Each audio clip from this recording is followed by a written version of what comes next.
Shout out to Kopish. Shout out to Kopish, guys. Keep all the good work the up. two legends, Emil Heskey, Howard Gill. Can't get much better than that, guys. Yeah. You know what to do now. Like, comment, subscribe. I'm with legends, guys.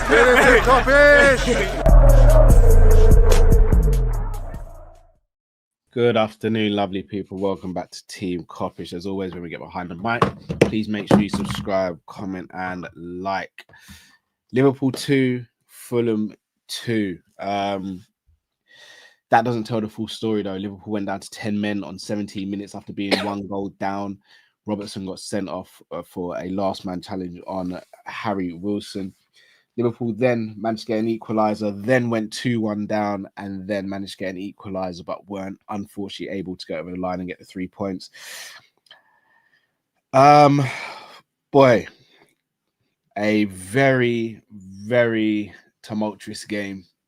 I don't think a draw is a bad result given the circumstances, but given the overall situation we're in, a draw isn't a great result. I don't know if you boys agree or not. I'm just going to get this out of the way because it's probably the elephant in the room. I know Cal disagrees with me and Matt on this, but Arsenal are still the biggest threat to the title. I think Chelsea should. I don't. I cleared up. I don't disagree with that. I don't rule Chelsea out. No, I'm not ruling them out. I just think Arsenal's a more threatening claim to the throne. I think at some point Chelsea's defense will be their undoing, but they have to be taken seriously. That's an absolute fact. There's no way you can sleep on this Chelsea team. Their attack is potent, but Arsenal dropping points has absolutely took a little bit of the sting out of the mood.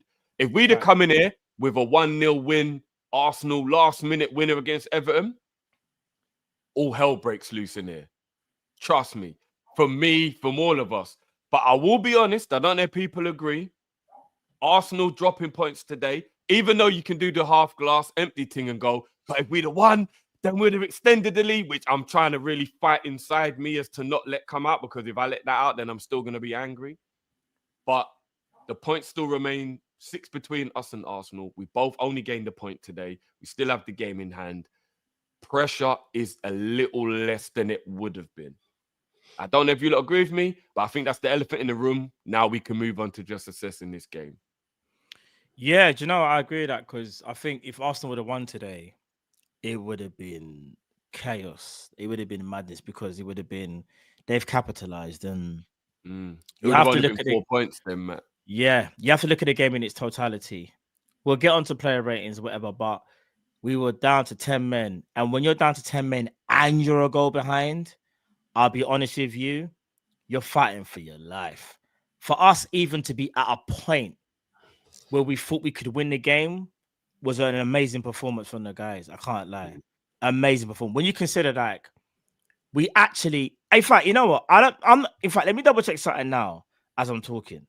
I'm almost certain that we even had more possession, more chances, everything. Imagine this. Let me read this out. I know, I'm going to read something out. I've got the stats in front of me. Fulham had 11 men. We had 10. We had 61% possession to their 38. We had 2.26 expected goals. They had 1. We had 3 big chances. They had 1. We had 16 shots. They had 12. We had 5 corners to their 4. We made 510 passes to their 337. Did they have 12 shots, Matt? I want people to understand something. We had 510 passes to their 337. We had 10 men. We both made the same amount of tackles. We had the one, obviously red card. A lot of that's to do with their game plan as well, though, Matt. But I understand, and I think everyone understands their game plan. But I just want people to understand that, like, how well we actually played. Like, obviously, I'm devastated that we didn't get, the 3 points. But I'm also gonna praise the boys, man, because, like, to be 10 men, that was effort. It's not like we didn't try and win the game, or we just said, you know what, we're just gonna sit back and take that draw, or just hope we can get away with a draw. We actually tried to win the game. Do you get what I'm saying? That's what real champions do. That's what I'm saying. And even at us, like, arguing like what we should be doing, like we talk about structure, fluidity, red tear, and in the end, all it was like that stuff didn't even really matter. All it was the guys gave all the effort that they that they could, and we nearly done it, guys. And obviously it's unfortunate, but I'll praise the guys. Have to, man. Even in a draw, you have to praise them. Apart from one brother, the effort and application was absolutely exactly. Basically, do you know there's two things that upset me today. A really bad judgment from Robbo, and the desire from our vice captain. Those two things really let me down today. That's got nothing to do with player ratings. They just let me down. Robbo, because I feel like he's always had it in him this season, more so than ever, when he has this little blip in him.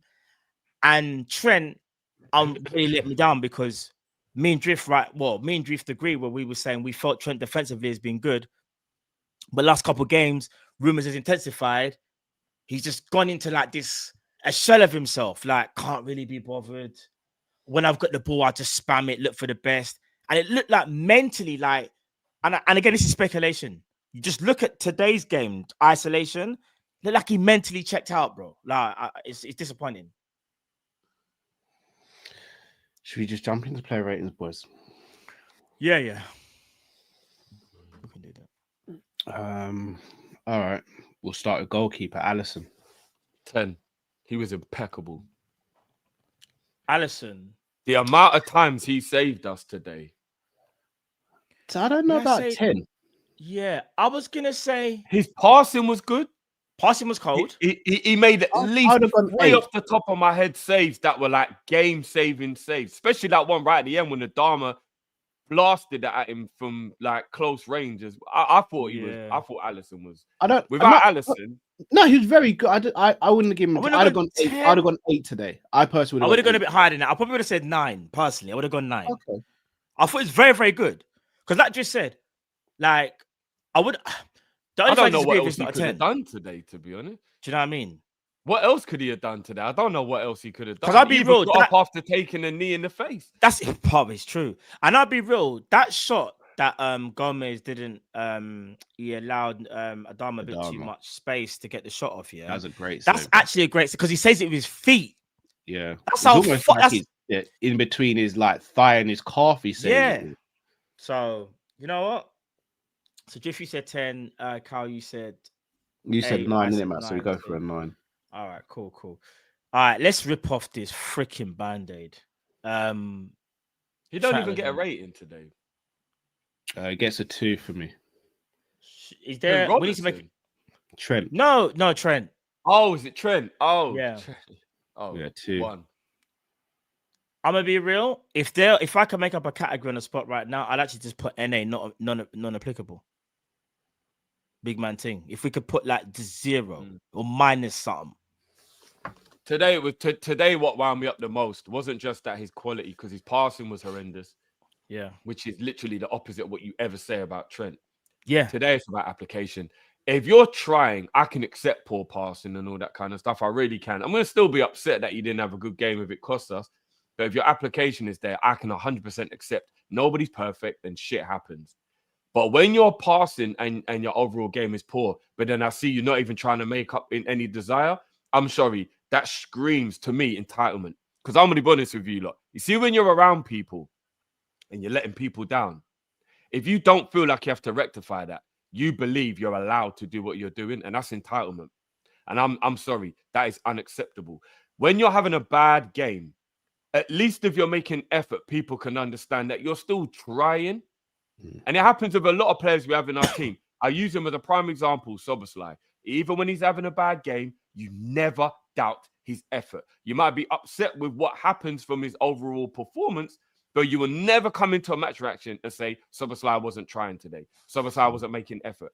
Szoboszlai wasn't trying to rectify how poor he was playing with extra effort. Today, Trent literally went, I'm playing crap. Who gives a shit? That's basically what he said. Who gives a shit? And it is absolutely criminal for the goal we conceded, the second goal, for him to be running at the same pace as the referee. So 1 second. Watch it back, guys. He is running back. He was running slower. Pace as the referee. He was running slower. He was shocking, guys. He was shocking. The guy's he was actually just shocking. The guy's whatless today. Trent was shocking. Unbelievable. Shocking, man. Unbelievable. Vice captain. Brother. And with all these Real Madrid rumors floating around, it's not a good look, Matt. Oh, it's not a good look, it's a horrible not a good look, bro. Your effort cannot be questioned when you're being linked with other clubs. It's not a good look, bro. Bro, like you said, yeah, you can have a bad game in terms of like you're shooting, you're passing, and whatnot, yeah. But the basics is your application. When you step onto that pitch, your application has to be there. Other things can happen, like, but if you can't even apply yourself to look like you're interested, I'm talking every time a move broke down and he realized he had to do some hard running, he was like, I can't be asked. I'm seeing Gravenberch do up centre back, right back, DM, 10, left wing, right wing, and I'm seeing Trent do some false right back, I can't be asked bullshit. What are we doing here? How many times do we Gravenberch, I'm not gonna. How many times do we see when they show Slot on the thing, bro, and he was screaming Trent and like doing that, like shouting at Trent, "Come over! What are you doing, bro?" Slot is definitely gonna roll at Trent today. If I am Gravenberch, I'm not gonna lie. Trent best not try to talk to me, fam. Don't talk to me, bro. Do not talk to me, bro. Like Gravenberch today, yeah. In fact, I'm going ahead of the play rates. Let me not even think. People are actually making some good points in the fact that Trent was almost a little bit responsible for the first goal as well. It wasn't even just the second goal. He was a little bit responsible for the first goal as well. He was. When the ball gets played, yeah, over to Robertson, who gets the cross off, yeah. Trent is slow to react, bro. It's like he just allows him to do it. And this is the thing, yeah? And he did it again second half, Matt. Do you remember that time when he just literally when he slowed down and he actually I can't remember who it was, but he let the player cross the ball in the second half. And this is why when I say there's no smoke without fire. Earlier on in the season, he was not doing that. I want to be clear on something. Yeah, no. I don't want people to have a got him and just start thinking he's doing it all season. He was not doing it all season. No, but he's actually been brilliant defensively up until he's been closing down space and people trying to cross. He's been a lot more aggressive. Today, he was as passive as anything. Yeah. Yo, guys, that's what I want everybody to do. I want everyone to understand the assessment of Trent is based on today. He hasn't been poor defensively. Not in general. He hasn't been poor defensively this season. He hasn't. But those Real Madrid rumors that are circulating the other day, Matt, and then a performance like this, it doesn't look good, bro. It doesn't look good at all, bro. It doesn't look good, bro. When that rumor broke a couple of days ago that said that Trent apparently is giving positive signs to Real Madrid that they might be able to come to some form of agreement. Yeah. And then even Real Madrid might be willing to pay us 20, 30 million January to speed it up because they need a right back. And then he drops a performance like that. Not a good look, bro. It's not a good look. I'm telling you, bro. It's not a good look. I don't know, man. Can I ask a crazy question, guys? Yeah. Should he be our vice captain? No.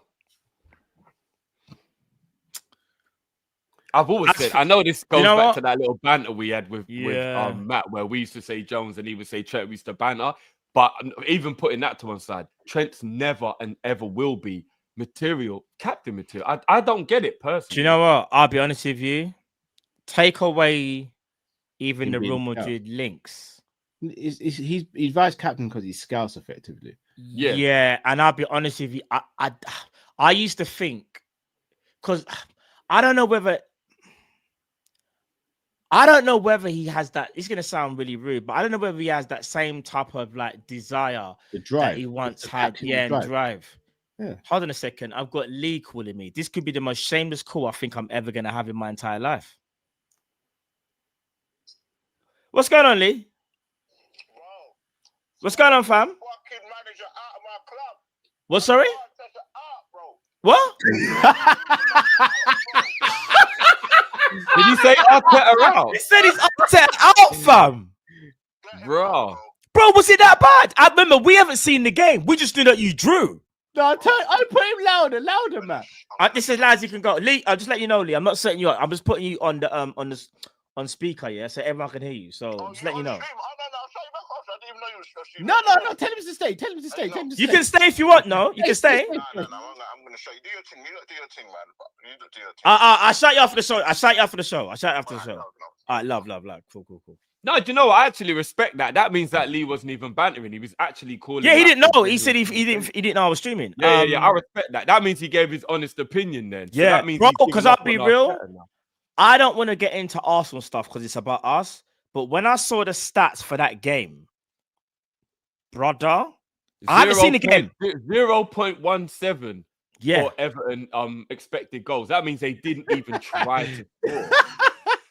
Bro, they didn't even try an attack, basically. Bro, I'm going to tell you something. I think you said they have 7 touches in Arsenal's box compared to Jiff, ready for this, yeah? You're going to scream. You're going to scream. Pause, yeah? Hear this now. Arsenal had only 1 big chance in the whole game. They're the home team. Oh, shit. They had 1 big chance in the whole game. We had 3. We had 10 men. Put that into perspective, right? Everton had no big chances. Everton had a total of 2 shots in the whole game. 2. Arsenal had expected goals 1.42. I can't even lie. That is shocking. You have 11 players. We have 10. We had a better XG. And again, different opponents. But I'd arguably say Fulham are better. But anyway. That's not arguable. Fulham are better. No, I know. So Arsenal, I'm just going to hear what Virgil said for the sake of the match. Yeah, anyway, that's enough about them. The set piece master came up against the set piece apprentice, and the master still got it, basically. That's what we're saying. Basically, yeah. Because you want to know what's so crazy, Carl? Arsenal had 9 free kicks, Everton had 6. No, bro, I'm not going to lie. That's a set piece war, you know. I don't even know about the bro. No, seriously, that's a set piece war. Obviously, I don't know the game. I don't know where the free kicks were. I don't know. But but Arsenal again, 8 corners, fam. Boy. Arsenal had 8 corners. I'm gonna be real. Them man, they're a spicy stove. Life comes at you fast, boy. Nah, hey. Set piece war, them, you know. War. This might be my new laptop screensaver. I can't lie. Listen, that is crazy. That is crazy. Rattle some Arsenal fans. Set piece FC, yeah, they're gonna get rattled. All right, let's go back to the player ratings. Yeah. Joe Gomez. I'm gonna go a 7 for Joe Gomez. Should have had a penalty. I thought Gomez was a bit better than that, you know. Do you? I was gonna give Gomez an 8. Yeah, I felt the only thing I've even felt he done wrong was the bit at the end. I don't know. There's a few things Joey was doing that was frustrating. You think so? Maybe in the first half, yeah. Am I being too nice? I thought Gomez was really, really good, you know? I don't know. Chat, what are you lot saying? We'll wait for it because I know just listening to the thing. I thought Gomez was, especially when he went when we had to go to the back 3, bro. Remember, Gomez was even doing the midfield thing as well, making the runs as well, chat. Seven's good, you know. No, I know. And remember, Cal, you made a valid point to when you speak with Jiff, when you said about remember when Gomez makes the run midfield, he's drawing away the player. They're taking a player because Jiff was worried about the counter. Yeah. I thought Gomez was really, really good. Like, I'm saying 8, but again, maybe I'm over. I don't know. Oh yeah, if he wasn't part of the second goal, I would have given him an 8.5. Joey was wicked today. I'm going 8 for Joe. I thought he had a really good game, especially under the circumstances, man. Joey was good. I thought he played really, really good, man. Do you know what's so surprising, guys? Virgil during his interview just now. Yeah, I haven't finished the interview, but I had to pause it to come and tell you. See, I didn't know this part, Matt, because my stream was messing up before. The commentator just said to Virgil, how disappointing is it that Fulham should have had 2 players sent off before Robertson was? Does it feel like unfair within the camp? And Virgil said, I spoke to the Fulham players on the pitch, and even they admitted the referee is nervous and it seems like he's not really like sure what he's doing. Virgil literally just said in the interview that even the Fulham players admitted, and he was like, and he weren't even communicating, was trying to talk to him, and it was like you couldn't even talk to him, like he couldn't even talk properly.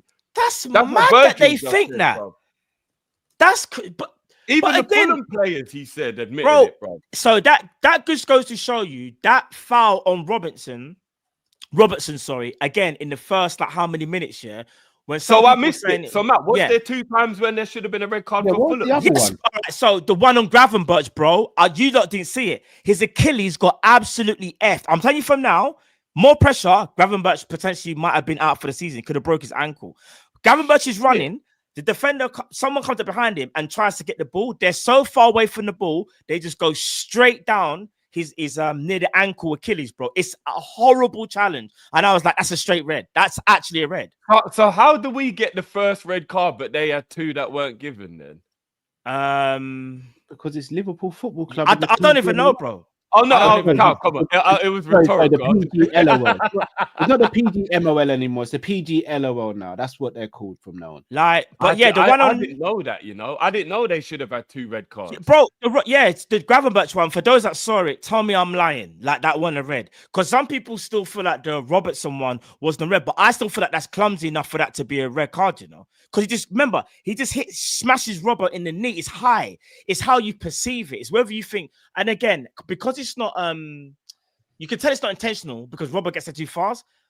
But then that's like saying, oh, just because Robert was quicker, like it. Like, do you get what I'm saying? Like, oh, we should just let him off because it wasn't intentional. But if the foul is that bad, it doesn't matter whether it's intentional. I'm not gonna lie, Matt. When I finally made it into the stream when I was trying to sort it out, you were very calm. I'm surprised you were so calm if there was 2 incidents. No, I must have calmed down, bro. Because I'm telling you, after chat, I was going mad. I was going crazy. Was that the bit when I thought you'd left, but it was my end that had crashed? Yeah. Oh, okay. Yeah. Bro, it's mad, man. But yeah, it's the fact that again the players, and again, remember, everyone's entitled to their opinion. I'm not having a go at no one in the chat. I'm just saying that's how I saw it. It seems like Virgil and the players, whether they were right or wrong, kind of felt the same. It just goes to show you like these things, these small margins, man. I'm telling you, man, make or break your season. For those that haven't seen the Gravenberch one, I am so happy that first of all, it's something about the card that the player's okay. When you go and see it again, it's mad. It's mad. It's mad. But yeah, I don't know. Where was we? Virgil. What are we saying for Virgil? I'm gonna go 9 for Virgil. 10.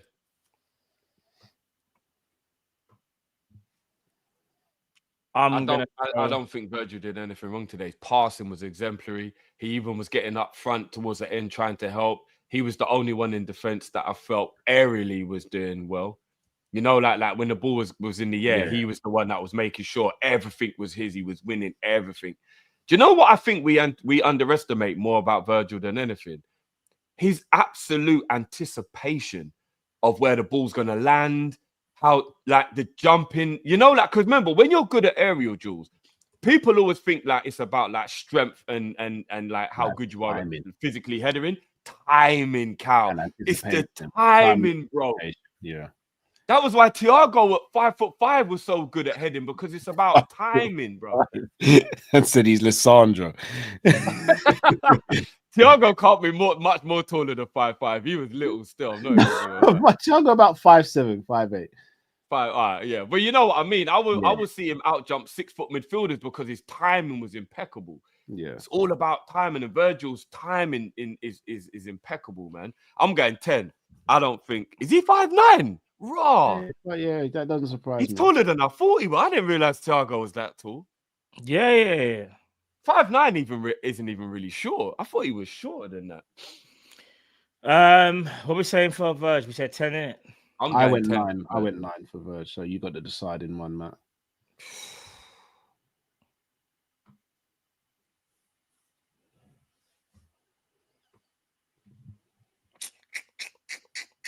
$10. I thought Virgil was immaculate today. I thought he was crazy. I can see a few people saying he was the one who played thingy on for the red card. You can't blame Virgil for that, though. Come on. I'm sorry. That is nitpicking beyond belief. Yeah, and Robbo, that's the. Let me not even get started. How did he know Robbo's gonna have a brain fart? Yeah, exactly. I don't know if it's that. Could it not be for the goal? No, they're talking No, about. Where remember when they were doing that's the not that's on offside? Quansah though, Yeah, and yeah. thingy. No, the first goal. Sorry, don't. Oh no! That had to do with It was Virg. Virgil that was playing him on, but that's not because he was like being whatless or anything like that. No. Like we're talking about a matter of centimeters. You know what I mean? Yeah. I'm gonna be real. I don't even know what we do with the next player we're about to talk about now, Andy Robertson, guys. Oh, zero. Oh no, he doesn't even deserve a rating, bro. This is what I'm saying. We need to make a new non-applicable one. Still, what you I can't Zero. Yeah, you know what? We actually need to ask Sam to change it and put NA Wasteman. fam. No, we need a category called Wasteman. No, basement. Just put basement. Stay there. Yeah. And then we need to animate it and flood the basement. Yeah, zero for me. Zero. Like, I can't even lie. This brother, I swear, Dan, if I speak on Robbo, not only can I speak can yeah. Can I speak on it? Go ahead, bro. I think sometimes as content creators, we say stuff and people take it too far. When I say, for example, I want a player sold, that doesn't mean I hate the player. I want the player to have a bad career, or I think they're crap. I just hold Liverpool to a very high standard. Robertson, for me, from 2017 to say maybe 2022, was the best left back in the world. I'd argue that of absolutely anyone. Agreed. Robertson today is maybe not even top 4 centre backs in the Premier League. The fall has been quite catastrophic. And there are many factors as to why his fall off has been so quick and why he continues to decline. And I know I sit here and I go, yeah, maybe Tsimikas is the one that has to go and Robbo stays because, you know, he's experienced and he's got that leadership in the dressing room. Sometimes leadership in the dressing room just isn't enough, though. Sometimes quality on the football pitch outweighs leadership in the dressing room. And I say that because we have a lot of leaders. We've got Virgil, who's a leader. We've got Alisson, who's a leader. We've got Salah, who's a leader. Hopefully he stays. Hopefully Virgil stays as well. I believe Gravenberch is a leader in that dressing room. I also believe Jota is a leader in that dressing room. For me, we have more than enough leaders whereby we don't have to sit there and go, oh, we have to keep him for his leadership and his experience. A lot of those players have plenty of experience as well. Gakpo has played in numerous international competitions. Diaz is a regular for Colombia. Nunez is a regular for Uruguay. I can go through the whole squad. There has to be a time where you go, enough's enough. And this isn't the first time we've seen it this season. He has been a liability for us for a large portion of this season. I am not looking to carry players anymore. I am done doing that. I want league titles. I want Champions Leagues, and I want them on a regular basis. In order for us to achieve that, we have to start letting go of some of the players that we have loved over the years. And I think Robertson is someone that we have to let go of.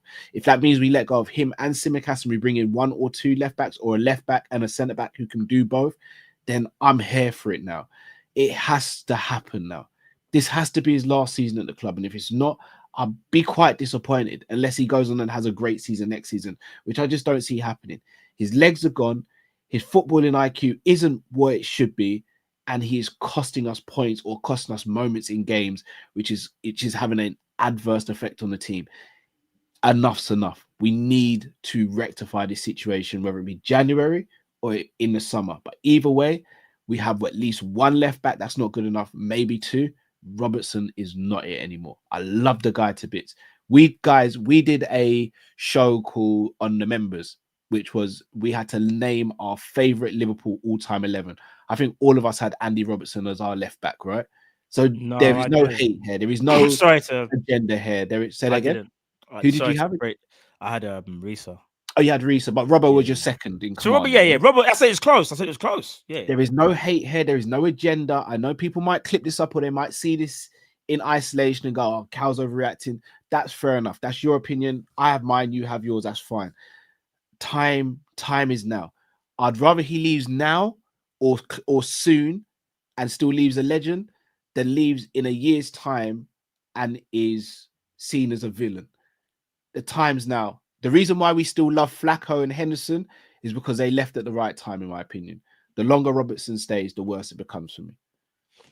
I disagree, but it's gonna make us get into an argument. So I'm not going to argue, but like as I said, if you disagree, I ain't got an issue. But that's how I feel about it. Yeah, I disagree with you saying he's been a liability all season. I don't agree with that. I think I never said all season. I said for a large portion of the season. Right? All right. Well, yeah.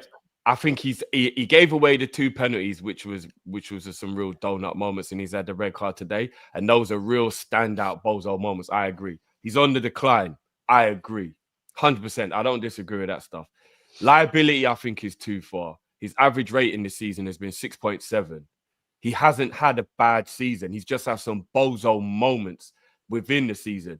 Robbo's coming off the back of 3 very good games in a row. At his age, it's been a big ask for him to have had to do this with Tsimikas being out. I think some context has to be added to the situation. Now, if people think he should be moved on, I don't think that they're going too far because he is at that stage of his career. But him being back up and us bringing in a proper left back is absolutely fine. If Robbo's just playing a few games here and there, and we've got a Kirkes, Robertson from Fulham, somebody like that, I think that that's fine. I think because Robbo's made a mistake today, and generally speaking, he hasn't quite been as good as he's been in the past. That's why people are really angry. And today, he deserves all the heat he gets today. But his average rating for the season, guys, is 6.7 officially. And to put it into context, Salah's official average for the season is 7.7. So that's just to put into context. Robbo isn't actually playing that badly. He's just had some bozo moments that really stand out. For me, I think he should be back up. And then you bring in a top quality first team fullback and Robbo's a squad player. The whole get rid of him stuff, I think is way too far. Is he better than Tsimikas? Is he better than Tsimikas in your opinion, bro? I don't think he's better than Tsimikas at this stage of his career, but I think Tsimikas almost deserves to go and play now. I think it's a bit bad, man. Tsimikas just continues to just always be that backup dancer, never plays, always just a bit part player. I personally think Robbo makes a better backup, but I agree that Tsimikas should be starting this season. If you're going to ask me which one of the two should be the starting left back this season, I've always said, yeah, I think it should be Tsimikas. But I don't think you can just keep Tsimikas holding on every season, backup dancer. He's been a backup dancer for every year he's been. Is it 5 years now? I kind of feel sorry for him a little bit, if I'm being honest with you. So, and we got to also put into context. You see Tsimikas, Cal, he's kind of injury prone, isn't it? I think it kind of goes under it. Every time he gets his opportunity, he's injured. Have you not noticed? Every time something happens and it's Tsimikas' time to shine, he gets on a run of good form and then he gets injured. Every time it happens. Hence why I've said I want a left back and a left-footed centre back who can also cover at left back as well. I agree. I think both need to be moved on. I agree with that. That's why I think Robertson should be the backup. No, I'd move both on, bro. That's fair. That's fair. But I wouldn't move Robbo on. I'd make him back up. I still think he's got the legs to play every now and again. I do believe his leadership in the dressing room and overall is important. And I think he can still play a part. Like I said, he just came off the back of 3 very good games in a row. Today's the 4th game. He's had an absolute howler. But at his age, with the mileage he's got in his legs, 4 games in, I know we had that little bit of a break, but 4 games in 2 weeks might be a bit too much for him now. And I don't think we can really blame him for that. Is that his fault? He's had to play all them games because Tsimikas. No, I agree. Do you get what I mean? Like, I think it's a bit harsh to go too far on him. But again, I definitely agree with Cal that he shouldn't be first team left back. And I definitely agree with any slack he gets today. Today was whatless. I don't know what he was doing today. I really don't know what he was doing today. So here's my take on Robbo. He shouldn't have never been a starting left back this season. His legs are gone. You can see his legs are gone. And when your legs are gone, you try and overly compensate. And this is what he's doing. You overly compensate by doing simple things that are normally so simple and you mess them up. When he gave away the penalty, do you know why that was? He tried to control the ball with his left foot and it just rolled off his foot like he couldn't even control it. That never normally happens to Robbo back in the day. But Robertson, I know, but Robertson's on a decline. The decline that we've seen is right in front of our eyes. It started from last season, but it's in full swing this season. Yeah, against Saka, he got beaten too easily and allowed Saka to score. Against Madueke, allowed Madueke to do Madueke had the beating of him literally all the time. And against, you can see there's a trend. Anybody who's direct at Robbo, at some point will get change out of him. And that's not what you want to see from your defenders. And you don't want to put people like that in the firing line all the time because it's going to affect their confidence. Robertson, in my opinion, I don't know. I disagree with just ratings, but like for me personally. No, that's official rating, Matt. That's not my rating. That's official. No. But I'm just saying that this whatever rating that is, like I can just look at the games and just say like for me, out of all of our defenders, he's been the lowest rated defender. So whatever the rating is, I just think he's been the lowest rated. Like I think Trent's been better. I think Ibby's been better. I think Virgil's been better. I agree with that. And like I can see it, and I think to myself, he's only playing now because we don't have an option. But I genuinely feel like if Tsimikas was available, Slot would need to play him because you can't keep playing your left back who, he's costing us points, you know. Like, we don't want to say... I don't agree with that. Well, here's the thing. The Arsenal game, if he doesn't give away the penalty, that's one goal there.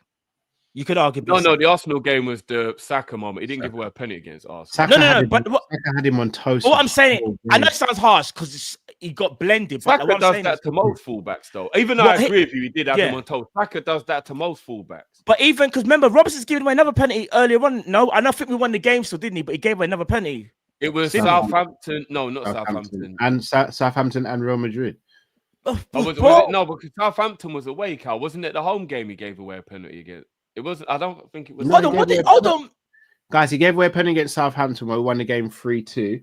I will admit, though, even though he did foul him, it wasn't a penalty, remember? I'm not trying to excuse him because he shouldn't have fouled him. Remember, that was that whole thing where it was like the player wasn't on the line yet, and it was that whole controversy about whether it should have been a penalty or not. Even though it was a silly foul, but yeah.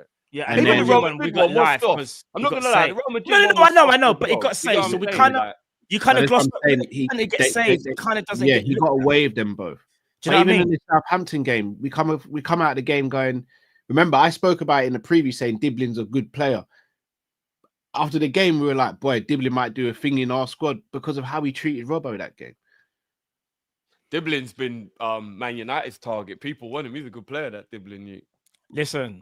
But how many players are we going to say, they're just sick, that's why Robbo's getting done? Like, when did Robbo we saw Robbo playing against Gnabry and Sane's of this world. And he's nowhere near it. But he's not the same player anymore, bro. You just have to come to terms with he ain't reliable like that. He's not trustworthy now. Can't trust him. No, but then he's had some good games, guys, though. No, he has. But bro, other than the penalty decision against Real Madrid, he was good in that game. But bro, for me, he's had more. I'll say he's had more iffy games than he's had good games this season, bro. That's what I would say. But I definitely understand where you're coming from because he's not the same Robbo. That's a fact. Yeah, I agreed. All right, let's move on from Robbo because I think that's maybe even another topic we can speak about like on Monday as well, like, in terms of like if they have replacement and rare tear. So, all right, let's go to midfield. I'm going to start this one off. Gravenberch 10 is an Alcantara, and I'll tell you why. Centre back, madness. Right back, madness. 10, madness. Wherever Gravenberch was, he done everything. We want to talk about desire to then application. Gravenberch is literally Arnie Slot on the pitch, bro. This is what he wants from his players, bro. That dedication, that desire. I don't know no other player that done what Gravenberch done today. Without Gravenberch, we are cooked, bro. I can't stress it enough. The man was playing centre back, bro. And right back. I was going to give him a 10, but you've convinced me. No, it's Alcantara, bro. Yeah, I don't want to hear nothing other than Alcantara, bro. Like, if you man don't give Alcantara, I'm a fight. No, I'm good with it. I'm good with it. He was absolutely immense, guys. Sorry, I've never seen a player be used in about 5 different ways during a game and do well in every phase. I mean, to be fair, when he's at right back, he looked a little shifty, but I can't even be mad at him for that because Gravenberch trying to do it right back is not a good idea. Do you know what I mean? Well, do you want to know why he was there? Because the other man checked out. No, bro, that was when Slot was doing it tactically. Don't remember in the first half when it was. No, but remember when Trent was on that side, though. Trent was still on that side. He wasn't right back. He was playing right centre back. Well, the way the fluidity was moving, there was a couple of times he ended up being the right back. Don't you remember when I was like, "No, we got to stop this Gravenberch 1-on-1 with the winger thing. This ain't working. Like it's a bit mad." You know what? Yeah, no, I hear that. Do you know what I'm gonna say though? I didn't even want to say it. Gravenberch played better centre back than Quansah. I'm gonna keep it a buck. Oh That yeah, is facts, bro. Easily. That shouldn't. And the thing is, that shouldn't be happening. I don't think Quansah played centre back today, did he? Brother, where was he playing? I don't even know. I don't know what Quansah. You got a good point. I don't even know if he's being tongue in cheek. I can't even lie. I don't even know if he, I don't even know, bro. I don't even know if he. I don't even know what Quansah was doing, fam. I'll be real. Now, but you man, can we? We don't have to talk about Grav in terms of like you man are cool with Alcantara, yeah? Yeah. You convinced me. I was gonna go 10. You convinced me, bro. All right, cool. Here's another player. I'll let you guys. One of you can go first. This one, Dominic Szoboszlai. 10. 9. Cow, I'm so disappointed. I can't even lie, fam. Okay, 9.5 then. I'm still disappointed. Higher, yeah. I'm a drifter on this from 10. All right. So tell me why you give him a slightly lower rating before I give you. Yeah, I think there was if for me 10 in Alcantara, you've got to be almost flawless for the game. I don't think he was flawless, but he was bloody excellent, man. He was bloody excellent. And if I'm gonna be real, he's kind of been going under the radar over the last month in terms of his performances. Spot on. He's been picking it up. He has, and he's going under the radar. Maybe because some of the results haven't been too great, or some of the performances overall. Yeah. Sobo today was a man possessed. He was a man possessed. He was winning tackles. He was driving up the pitch. I know we disagreed with some of his decision making and stuff, but at least he weren't giving. And I know it's a low barometer, but he weren't giving the ball away. He weren't doing things where you go, "What the hell are you thinking?" For me, he's starting to justify why Slot's been playing him. And maybe this coincides with Elliot coming back and him basically knowing that Elliot's here to take his chain if he leaves it. I said this, I spoke about this. But you know what? Yeah, 9.5 for me. Do you know what? Now that you said that, I feel. But here's the thing: there was only one thing I thought he done wrong today. The whole game, everything else I thought he was superb, bro. Man was tracking back, making runs. The only thing he done, putting in tackles, covering spaces. The only thing I got annoyed at him about was that bit where I said this brother forgets that he can shoot, and he could have. Remember when I said he could have used them as a decoy. And he didn't use them as a decoy, the players either side of him, and he could have just shot. That's the only thing he done where I'll criticize him.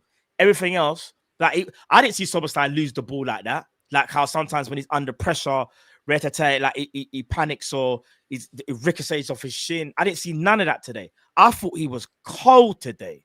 And remember as well, we're down to 10 men. That's why I know some people might say, "Oh, you give it a lot of 10s," but you got to put it into perspective. When you're down to 10 men and you dominate the game still, do you know how much running and work these men have to do? Yeah. Like, it's like, I don't know. What was I going to give Szoboszlai? You know what? I'm giving Szoboszlai still a 10. I'm thinking. What did you give him, Drift? People might 10. Say I'm being a bit thing, but you're okay. I thought Szoboszlai was impeccable today. Fair play. Could he have done a few things better today? Half a mark. It's only half a mark in it. Fair play. But it's nitpicking, I think. Yeah. To suggest that. In fact, the only thing I think he did wrong today is me and you agreed, Matt. I just think that he could have used the runs of Diaz and and just lenged off a shot in that time when we had that 3-on-3 counter attack. Other than that, I don't think he did. And and he tried to take a touch in the box, which is the maddest thing. I don't know what he was doing there. Remember he tried to control it under pressure in the box? Yeah. I don't know what he was doing there. Oh, yeah. No, he thought it was Berbatov for a minute. I was like, no, Szoboszlai, what the hell? Yeah. When he went down, I remember. Yeah. Because he got tackled. Other than that, Szoboszlai was impeccable today. He was absolutely brilliant today. You know what? Without Gravenberch and Szoboszlai, it would have felt like we were down to 10 men. But both of those two were so good today, it didn't actually feel like we were down to 10 men. I don't know if you lot agree or not, but it was only the frustration of the scoreline that made it feel like we was down to 10 men. I don't think it physically on the pitch felt like it. And it's because of how good both of those two were playing. Bro, I'm telling you, bro. I'm telling you. All right, let's move on to the next player. Oh, I realized we kind of went to the 10 before this. I was 6. Curtis Jones. 8. Yeah, I thought Jones was good today. I'll give him an 8. I feel like I'm the party people. Now. I was actually gonna give Jones a 7. I thought he was good, but there was a little bit of procrastination today. A little bit, I'll be honest with you. That's For just me, him, anyway. isn't it, Matt? That's just I him. know. No, but sometimes I think people look at it too much. There's times when he holds on to the ball and it's intelligent, you know. No, I know. It isn't always annoying when he holds on to the ball. No, you're right, because you have to know when to use the ball. But there's times when I do feel like if I can see it, you can see it. You're a pro. I'm not a pro. And maybe it's different because when you watch something on TV, you got a whole I can see everything. Whether his peripheral can only go so much in it. But what I'm saying is that there's just certain times I thought, Jones, you could have done that, but I thought it was good. So I'll say 7. You lot said 8 in it, so you get to 8. Jones gets to 8. Wait, guys, just quickly, guys. Yeah. When you play a video, is there a way to mute the sound on the video within the thing, or if the video has sound, it just always plays the sound? I don't think there is a way of muting it. Okay, I'm gonna try and take the sound out of this video quickly then. All right, so bear with me. Okay, cool. Luis Diaz. No, Cody Gakpo started left wing, didn't he? Yeah. I'm gonna go Got 7. a goal, but Yeah, I'm gonna go 7. yeah, I think the goal saved him and gave him more confidence. Yeah. Would you say?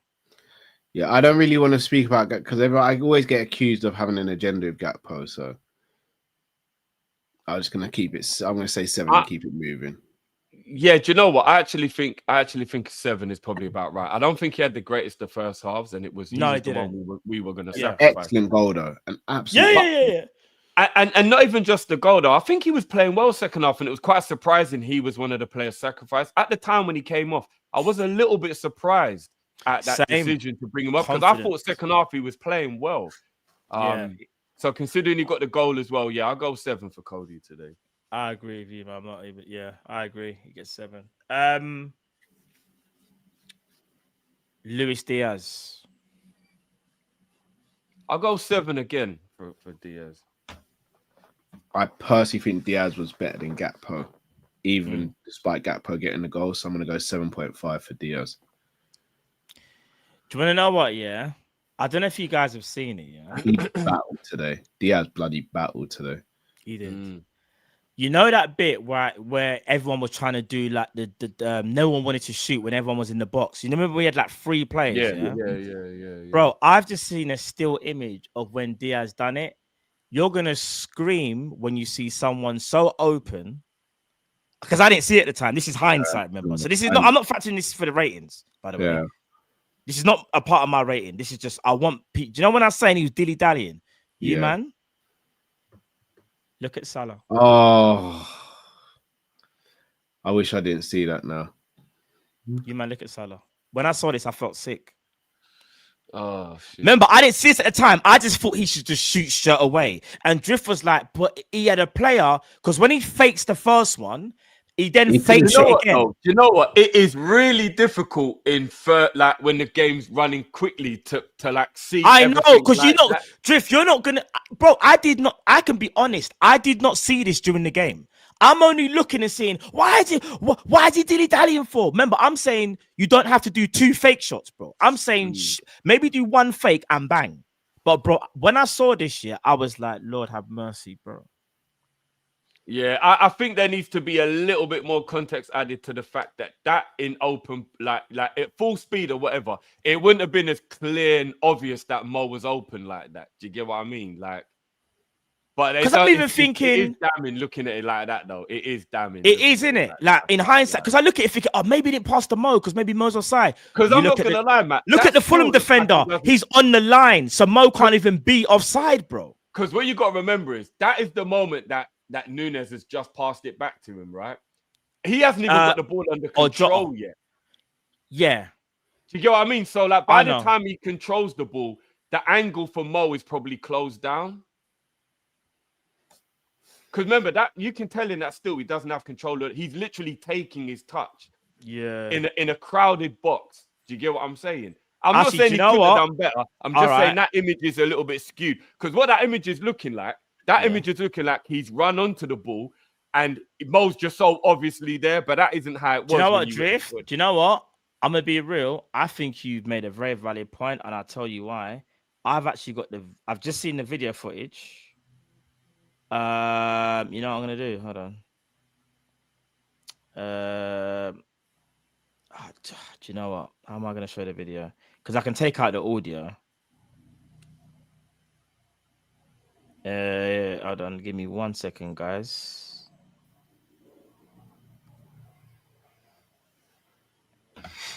Let me just forward this in the group. I think this should work. Hold on. Yeah, he's. Oh, it's a shame that. It's a real shame, bro. Hold on, give me 1 second. I'm still gonna stick with my rating though. I'm sticking with my rating. I just saw that I was like, are you joking me? But then there has to be context. The video, as I said that, the video's just been disabled. It's been copyrighted. Yeah, let's not even chance it then. What do you mean on Twitter? It's on Twitter. It's a 3-second clip. It's a 3-second clip. And yeah, that literally. Actually, do you know what's so crazy? I still got it on my phone. Yeah, but anyway, yeah, let's just leave it. It's pointless. Diaz, what did I say? What did you? I think I said no. He was better than Gakpo. I went 7.5. Yeah, it was better than Gakpo. What did you give him, Drift? I gave him a 7 today. Okay, I thought it was better than Gakpo, so 7.5. Salah, what are we saying about Salah, guys? I'm gonna go 8. Got an assist as well. I'm gonna be real. I thought Salah was immense today. In that first half, yeah, he was the only one that I said to myself, he will help us, bro. I think he petered off towards the end of the game, or else I'd have got a higher rating. What it is, the last 10 minutes of that game, Robertson locked him up for the last 10, in my opinion, anyway. He kind of almost locked him up. Until Harvey Elliott, in fact, in extra time, Harvey Elliott was able to help Salah out a little bit. But I'm giving Salah an 8 for me. I don't think Salah was good today. But it's going to end up being long. I'll give him. My rating is 7. I don't think he was good today. Okay. That means he was good. That means he was good. You probably just don't think he was as good as what me and Matt said. I don't have any issue with that. I think 8 is a bit too high. That's fair. Fair enough. Without the assist, I'm probably giving him a 6. I think that's harsh. Yeah, personally, because I'm remembering what he done in the first half, bro. Like yeah. But yeah, I thought Salah was very, very good, man. He kind of teetered out though towards the end of the game. That's one thing I will say. Right, I've got to remember the subs now. So we have Jota, Nunez, Elliot, Quansah. Yeah, I want to say them 4, right? Yeah. All right, cool. We'll start with Jota. 10. As far as cameos go, what more could you do, bruv? 10. It's almost an Alcantara cameo. I mean, what more could he have done today? The man's been out with a punctured lung for 3 months, 2 months, 3 months. Bruv, this guy. What more could he have done, bruv? Ultimate sharpshooter. He nearly got the brace as well. I know. Nearly got the brace. Do you know what's so crazy? The goal is very similar to that Arsenal goal we scored how many years ago? Imagine he fakes to go left, brings it back to his right, and then run foots the goalkeeper. I'm telling you, and here's the thing. Do you know what that says? This is what I love about Jota. One word: composure. Because you want to know something? He easily could have got on his left, taken another touch, maybe got caught up. Because remember, Jeff, me and you were saying, when the ball got played in behind one time, we were like, if he just had a bit more burners. That was match rust. Yeah, that was match rust. So he was smart enough to be like, you know what I'm going to do? I might not have my burners, but I've got the composure and the technical job. Bring it from my left to my right and then run for the goalkeeper. Absolute monster, bro.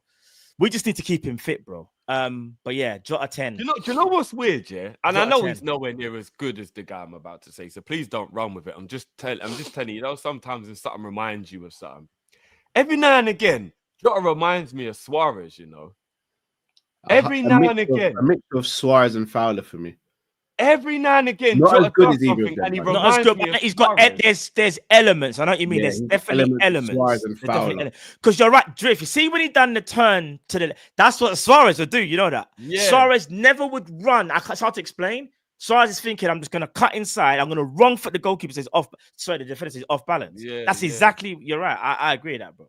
Yeah. Every now and again, he reminds me. I'm like, he's got a little bit of a Suarez about him. He's obviously nowhere near as good, but yeah. Yeah. I know what you mean, fam. I know exactly what you mean. We missed that guy, man. We bruv. fully missed him. Yeah, Fully. brother. And you know what? I take it all back. Even though my logic and my sensibility was talking when I said the frustration has to be talked about and maybe Jota does have to go because missing 3 months every season is really costing us. He comes and he does stuff like that. Like, you need someone like this in your squad. You just do. I know it's frustrating. I know it's frustrating. But you have to have someone like that in your squad, man. I've never said to sell him ever. I don't think there's a team in the league that wouldn't want Jota in their squad. I just don't think there is, even with the injury worries, I don't think there's a team in the league that wouldn't want Jota in their squad. Yeah. I think sometimes you just got to take the rough with the smooth, innit? And I think Jota's got to stay. When he can do that, and when he is fit and we know what he's about, it's hard I can't watch Jota leave the club, man. I can't watch Jota leave Liverpool. That would just be upsetting, man. It would, but yeah. No, agreed. All right, next person, Darwin Nunez. Can I just point out that he got an assist? Yeah, I'm gonna go 8 for Darwin. All right then. I'm giving him an 8 as well, by the way. Because not even just the assist though. Remember when I said Cal, we should bring him on? The only thing that he did that frustrated me was when I think he got a header and he just didn't get enough purchase on it.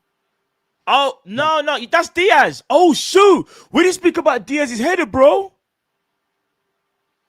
Remember the one in the first half. Remember when I said if that's Nunez, he gets castrated, bro? No. Keep the same energy. I'm gonna be real. Bring him down to a 7. Yep. No. We can't mark Diaz down because of one bad header. No, Drift. That was just shot. No, Drift. That was bad, bro. No, but his back was to go. It weren't. Nunez header weren't great either, but for me, I don't remember the Nunez header. I'm trying to remember. I don't remember Nunez header. I remember because when you said header, I thought Carl, where was it? I don't remember. Set piece in the second half, and it came to him. And at the time, if you said, "I need to know whether that was unlucky or S." Oh yeah, no, but it was kind of behind him. Yeah, I remember the way it was a bit. No, it was kind of because he tried to like lean his head back. Nah, Carl, I'm gonna be real. I know the header you're talking about now. That I would say that's a bit harsh. That Diaz being a bit harsh there, bro. Bro, that Diaz was crazy. Was an easier header, but. Easier? That was way the buff. There's nothing to debate. But Nunez' header still wasn't like it was a bad header. He didn't time it. He didn't direct it. It was a bad header. No. All right. I think that's hard. In my opinion, bended back. Like, I think that's a bit. I felt like it was a little bit behind Nunez, but he could. Here's the difference, though. I think the ball was a little bit behind Nunez, and he could have done better. Diaz just absolutely. Messed up the header when the ball was perfect. I said to bring Diaz a mark down, but that's what I'm saying. But it's night and day, though. You said you think it's a bit easier. I think it's night and day, in my opinion. You don't think so? I said to bring Diaz a mark down for the header.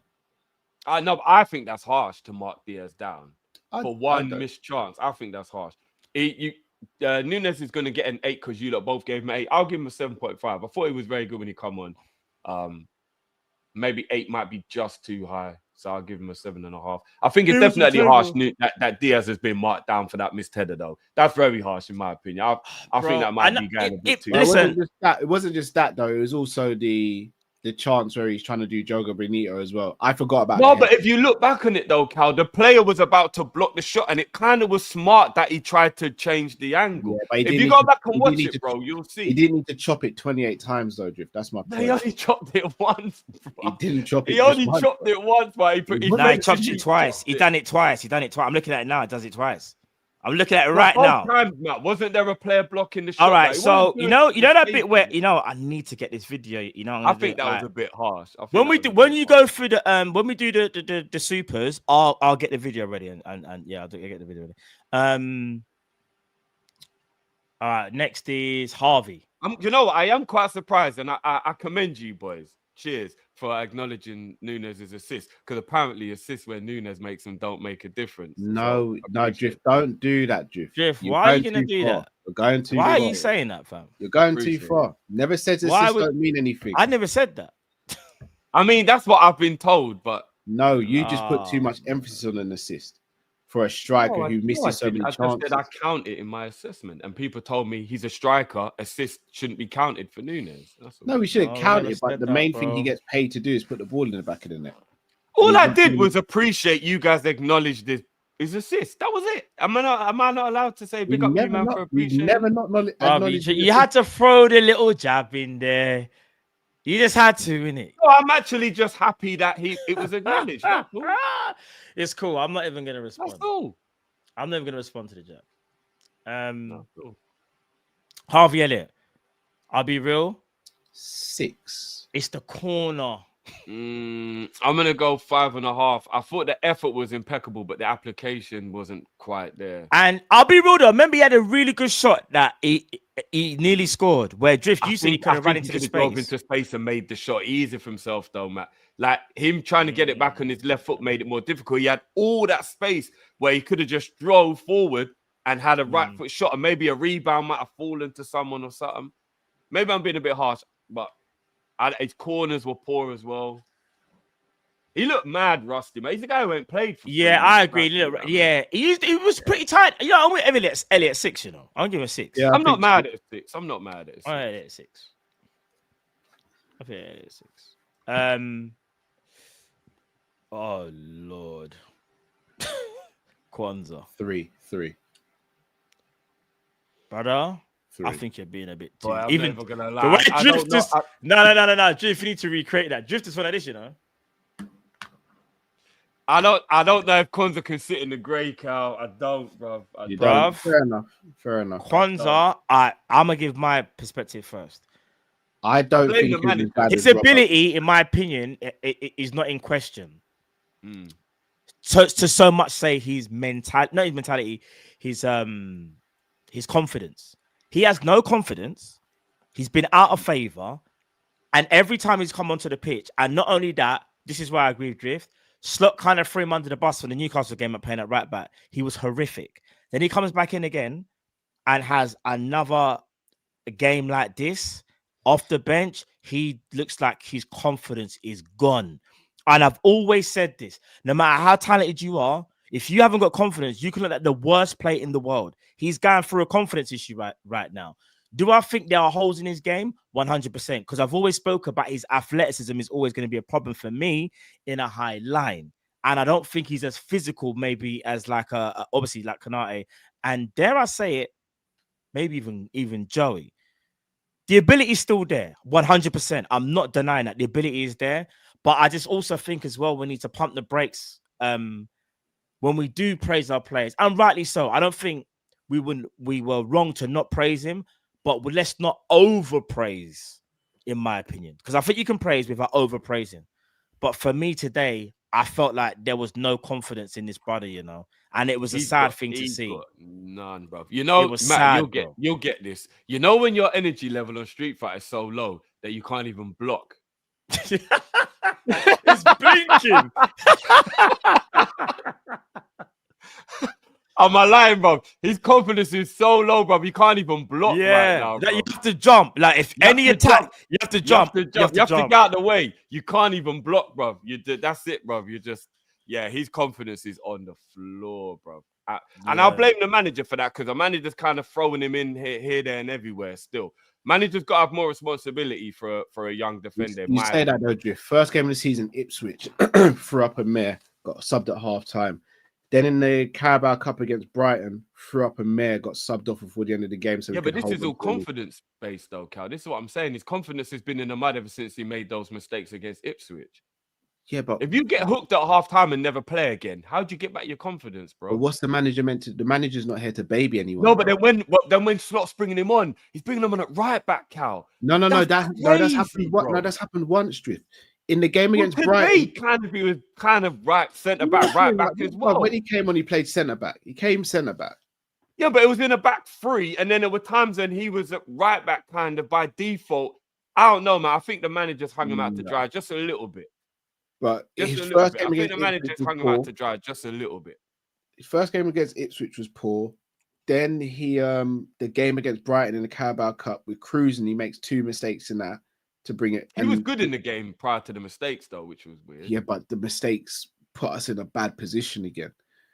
I hear that. And then again, the Newcastle game, he was hung out to dry right back, in my opinion. He was hung out to dry in that. That was the one where I felt, just that one. I felt bad for him. I thought Slot got that wrong. But today, but we said he got out muscled by Robin. He got out muscled by a left back.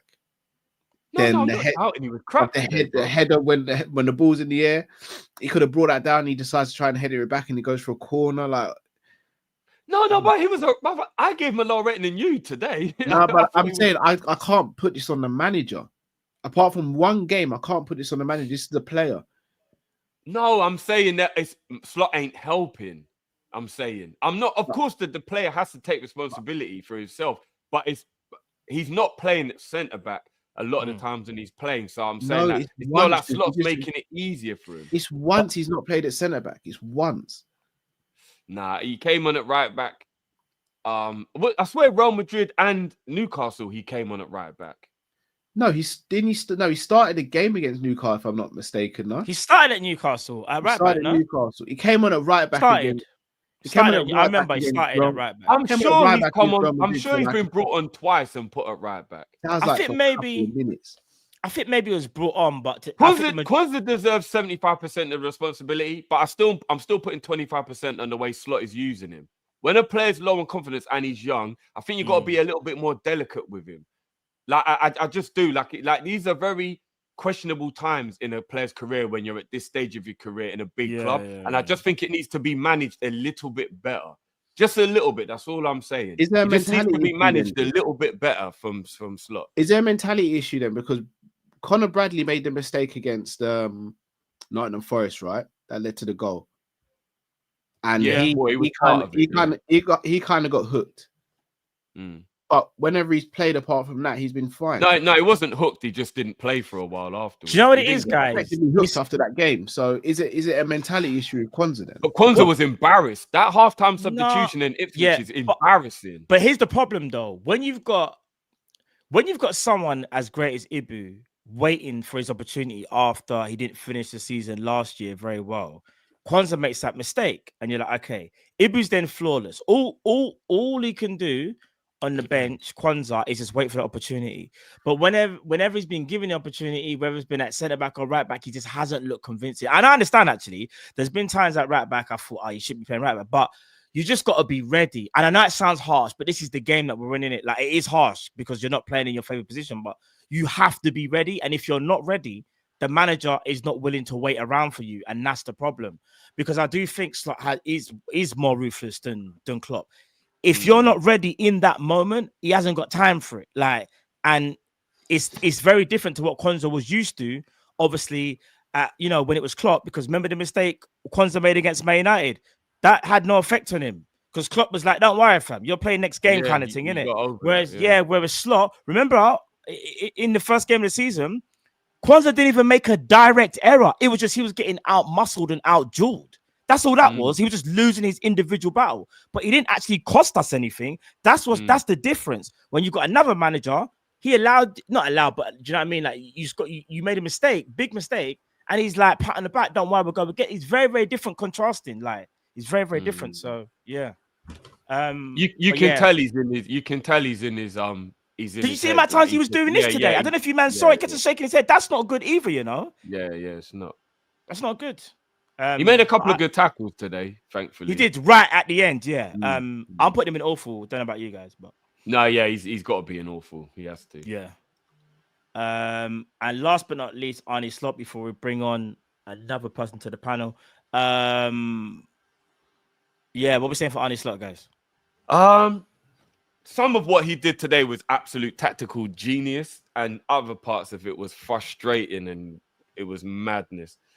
What I do want to give credit to Slot for, whether we liked it or not, whether it was frustrating or not, whether it was risky or not, whether it was scary or not during the game, he had the balls, he had the cojones to say, I ain't letting this 10-man thing stop me at home being the dominant team.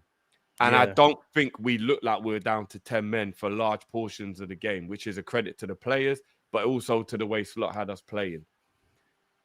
I'm going to say 8. I'm going to say 8. I think he handled the situation extremely well. Could he have done some things better? Yes. I don't think he should have brought Gakpo off. I was a little disappointed he brought Gakpo off because I thought Gakpo was playing well at that time. But overall, to deal with the situation the way he did, and let's be honest, if it wasn't for a brain fart from Trent and Quansah, we do win the game. Like, I'm not going to lie, if Trent just puts in effort and Quansah doesn't get out-muscled, we actually get the win, you know, and we win a game. Even Robbo just being stupid, fam. No, but I mean, that's happened, right? So you're down to 10 men.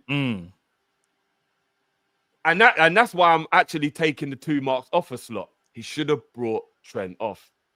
I said it around 55, 60th minute. I remember when we was in a watch and I said, guys, Trent should be coming off, you know. Trent is being a liability in this game. Why is Slot not taking him off? His creativity's off today, so it's not like he can wave the wand and win the game based on the form he was in today.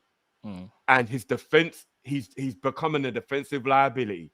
What is Slot still keeping him on for? And lo and behold, he stayed on for another 15, and he was a part of why we let in a goal.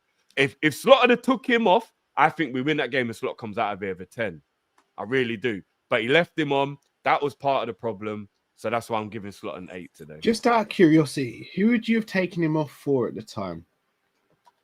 You lot are going to go mad at me for this. I would have actually took him off for Endo and packed the midfield a bit more. Because at that point, we're still kind of playing 4 at the back, like weirdly. I would have actually brought Endo on at that point. I think Endo would have struggled today, you know. That's what I say, because... But we had the ball, guys. We were in possession. No, we did. I think Endo's all right when we were in possession. All right, we did, but it sounds weird. When you have different players... quite a lot. They did press us. Endo ain't that bad at being pressed, you know. No, but remember, Endo was going to be at centre-back at one point in Slot's formation, because here's the thing as well I want to stress here. I remember, Drift, you like, especially you, like, you was going mad at one point. Like, you're like, I don't understand. But when I was saying to you, like, it was in the first half. Yeah. Like when he made the changes and was doing the 3 at the back, then he changed the 4 at the back, and I was like, bro, I know it sounds crazy, but what he's doing right now is he's trying to keep Fulham guessing. He wants us to be fluid. And you were like, but all this fluid stuff, bro, this and that. And I was like, bro, trust me, I don't agree with it, but I understand it. And that's why, I'm kind of glad that you've given Slot his praise, because I do think if we was a bit more rigid, it sounds weird, yeah. I actually think Fulham might have gotten a better result, because we kept Fulham guessing the whole game. And I know moves broke down, which led to counters. I understand that, but in my opinion, he's still done the right thing, innit? Like, I'm not gonna blame Slot for this at all. Well, in the second half, Matt, yeah, he became a lot more structured. In the first half, it was like, wow, what the hell are we doing? Because he's trying to figure out as well. You're figuring out, is it better to make that sub? The only 2 things, like, I agree with you, Drift. The only 2 things I had a problem with Slot today was I don't think he should have taken off Gakpo, because Gakpo was just getting to get and he scored. And then, like you said, the Trent substitution. Those are the only 2 things, in my opinion, that he got wrong. That's everything else, I'm cool with. So for me, he gets an 8.5. What about you, Cal? 8 for me. Okay, I've been outvoted. He gets an 8. Cool. All right, then. I just want to bring in 2 other... See those 3 that are in awful.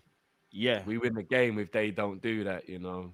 Bruv, don't. Even if those 3 went up into a 4 or a 5, they don't even have to have 8s and 9s, you know. Even if they just go up to 4 or 5, we win the game. These are 2 wing backs that 3 years ago, everyone would say, like, easily best in the world. Like, it's not even a debate. Like, these men were running down the flanks, doing a mad thing, these men are trying to say you can get more assists. Now, it's so horrible.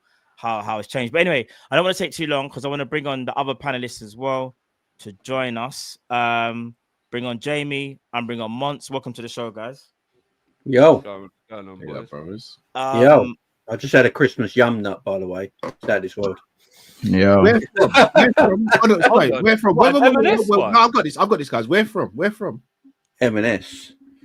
Did they lie to you? Which one? Where? Sorry, let me compose myself. I can't give my obviously. I've got a very bougie M&S near where I live. So yeah. Oh no, James. Wait. What's the location of the M&S? No, you can't give away location. All right, just send it to me. Yeah, you can't give away man's location, bro. Yeah, no, but hold on. I know about you. I'm looking to make the trip this week. Hold on. Jamie, do you know why this is so confusing? Because I was lied to in my face, if that's the case. Because yesterday I was in a bougie M&S and the baker told me they've discontinued it, bro. The baker lied. Yeah. They're probably stashing them out back. The baker told me they've discontinued it, bro. They had fresh ones when I was in there. They only had a few, though. They only had a few. No. By the way, Jamie, is it not the best thing you've ever had in your life? Yeah, it's probably the best nut I've ever had. Yeah. That is a mad pull. Yeah, I just realised how that sounded. Yeah. You know what? Let's just change the subject. Monts, you look like you have a lot to say. So, Monts, whatever's on your mind, bro, you need to say it now. What is it you want to say? I see Monts' face like this before. Make sure there's an apology in there when you have your don't. Let's not. Listen, I don't know what he's gonna say. Monts, the floor is yours, bro. What do you want to say, bro? First of all, I don't know. Obviously, you guys have obviously addressed Andy Robertson, but yeah, that was the last straw for me. Leave the football before football leaves you. Unfortunately, leave football before the football leaves you. It's been a good run. And it's okay to age. But when your brain ages and your body ages, you get things like this at the highest level. And those last 3 to 4 games had deceived me. I got hoodwinked. I got tricked, bamboozled, flashbanged, concussed, tear gassed. Mace. Yeah. Happy slapped. I ain't gonna lie. Happy slapped. It sounds like you was in Dartford earlier. Yeah, Come on. He's got to. I want to say, what was you thinking? But he clearly wasn't thinking, because there's no Tsimikas, there's no active left back that is actually fit for Liverpool right now. And I was laughing at Arsenal fans when Saliba got sent off because I said, trust your goalkeeper. Well, clearly, Robbo has the same sort of brain in not trusting Alisson. I'd rather have gone 2-0 down. How about that? I'd rather have gone 2-0 down. That's what we said, because hindsight, even at 2-0 down, we still win the game, I reckon, you know. I do think we still win 11 men if we go 2-0 down. Exactly. Down, There's enough chances in that game to 100% to win. Even though I think decision making and weight of pass can be a lot better, we create enough chances. Is there any validity in this? Just Matt, I'll ask you because you saw the foul. Is there any validity in this that maybe he was getting over the foul? He got kicked in his right knee. Wasn't it his right knee? He got kicked. Yeah, I think it's the knee. But here's the thing. So I personally, I would say no, because there was even a part where a couple moves after that, Drift. The ball was played and Robertson had to do a sprint. And remember when we always say when the player gets injured, we always give them the ball. Remember, it's like a running joke. We always said we did it again, bro. We done it again. Something happened. Robertson had to sprint. I'm talking like ball was played in the channel, or someone. Yeah, I can't remember. Ball was played in the channel, and I remember Robert having to sprint. And I was like, okay, I'm glad he's okay. It showed that he was okay. Wasn't limp or anything. So yeah, there was nothing in that. Yeah. Go on, Mark. Yeah. What are you gonna say about this? Yeah. So for me, there's no excuse. I don't care if you've been kicked. I don't care if you've been shot, bro. Like. Then leave the pitch. If you're fit enough to play, bro, if you're fit enough to move, you are the last line of defense before you get to Alisson. And for me, all the whole passage, and the worst thing is, I knew it was gonna happen. Like the ball came to him, and I thought, oh, don't mess this up. Usually, I'm not even thinking. when the ball's at our back line, I don't really think as a Liverpool fan. I'm just assuming it's going to be punched through the lines or it's going to go wide. With Robbo, I'm thinking, yo, I'm on edge. I'm on edge. That's not what a top left back gives you. Heart pressure, thyroids and them thing there. Why, bro? Why, bro? Why? This is on Robertson, bro. This is on Robertson. And yes, Arsenal drew. And let's be honest, it takes away a lot of pressure in some instance. But realistically, I look here as Arsenal have messed up and we haven't capitalized. That's the way I see it. We haven't capitalized. I'm happy with the draw in the sense that, not happy, but I'm content. I can live with the draw because we had 10 men for the best part of 80 minutes. Yeah. And you have to give the boys credit for that. You have to give a lot of the midfield. It was a difficult job. Gravy boat again. Like, I don't know what this guy is morphing into Fabinho every week with feet, though, but with feet and with agility. And that's a dangerous mix. Rivals don't want to see that. However, when we're talking certain performances today, Trent Alexander-Arnold, it wasn't good today. Do you know what I'm saying? It wasn't good today. You're being nice. You know, to be fair, and as I said, like, I'm not going to overdo it with certain performances because we had 10 men. So therefore, I'll add that little tax onto it. But it still should have been better. Every time they went forward, I thought they was going to score. It was crap when we had 11 men, to be fair. I was going to say, Jay, I'm going to... But that was for 11 minutes. Yeah. I think Trent was just as bad as Robbo today. I know Robbo got sent on. I think Trent played like we had 9 men. Yeah, that's what, that defending for the second goal when he just blatantly gave up. Yeah, he just blatantly gave up. He couldn't be bothered. He gave up when we got 10 men and he gave up at 1-1. Nah, and you know what he's playing like? But just to finish, what's even worse is that even not just Trent as well. So it was Trent for me and Quansah to not cut that out as well. I feel like Quansah keeps getting thrown into these situations. Yeah, he gets thrown, and it's almost sometimes like he's being set up to fail. Like, for me, I understand changes need to be made, but throwing Quansah in situations like this when his confidence clearly isn't the highest in the world, I just don't think it's needed. Don't get me wrong. I think he's supremely talented. And he's supremely talented, and there's parts of his game that I actually prefer to Joe Gomez's game at centre back. There's parts of Quansah's game I prefer, but you can clearly see there's something in his game right now that just either don't play him or play him in the cups. It's just as simple as that. And another one with Joe Gomez, I think he was good today, but he still has me on edge. He doesn't win enough duels. I just think he doesn't win enough duels. Well, here's the thing. Can I ask everyone on the panel this year? It actually kills me every time. I have to hold the laughing. Yeah, nah, for real. I need to ask everyone on the panel. I understand Quansah right now hasn't got like a lot of confidence because he hasn't been playing and situations haven't worked in his favor. You think of the Newcastle game when he obviously started at right back and everyone's like, I don't understand. If you're going to play him at right back, if you're going to play him in defense, play him centre back because Thingy at right back, Gomez at right back and Quansah, I got it confused. Quansah at right back and Joe Gomez at centre back didn't make sense for Quansah. It's going to make him look bad, yeah. But I need to ask you like this year.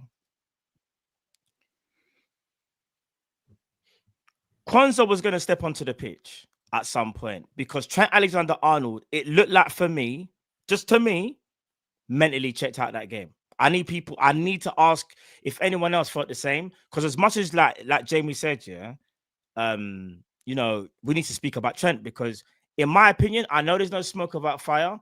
Like, and I want to stress this again. For the majority of this season, I actually think Trent's been good defensively. But since all these rumors have kind of crept up, especially like over the last couple of weeks, defensively, it's not even about whether he can do it. He doesn't want to. There's no desire.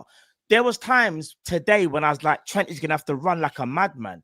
Iwobi was cooking him at every single point. It's not because Iwobi's like amazing. It's because Iwobi had the desire to be like, I'm going to get past you. You don't even look like you're on it today anyway. There was times when Trent was just literally just like jogging. And I was like, he mentally switched off, bro. And for me, I hope Trent is even watching this. I think Trent is an amazing player. But broski, I'm not even saying definitively if you mentally checked out. What I'm asking, though, is the question is if you did, because there's no smoke about fire, bro. No chance.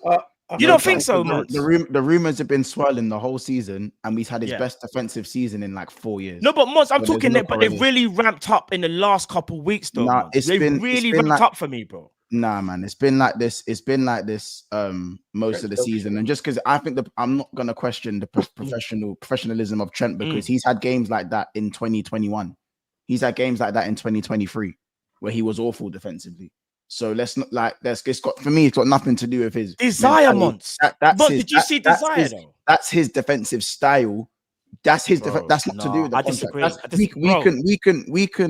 We can get onto Trent defensively and his bad performances because if we're going to give him props for the majority of the season, he's been very good in my opinion. But when he defends like this, we can get onto it. For me, I'll disagree. No, that's what I'm saying, Mosh. I think you've missed. I'm saying for 75% of the season, I think he's been very, very good defensively. I'm talking since the Madrid rumors have intensified. I'm not talking about early on in the season when they were there. I'm talking literally like the last like 3-4 games, yeah. They've definitely intensified. He was injured for two of them. Months. He got injured at Villa. We got what? Sorry. He got injured at Villa and he missed. Yeah. And he missed a few of the games. And as I said, he wasn't that good. He was good when he came on against Newcastle. He was. Yeah. And he was meaty, and the whole team was meaty against Girona, to be fair. And today he was poor. So it doesn't really correlate, Matt. It don't correlate because when you come up against Newcastle, no one was talking about the Real Madrid desire. No one was talking about that. No, that's true. I don't know. I watched our vice captain, who wants to be captain of this football club, by the way. I hear what you're saying, man. Give up. Yeah, exactly.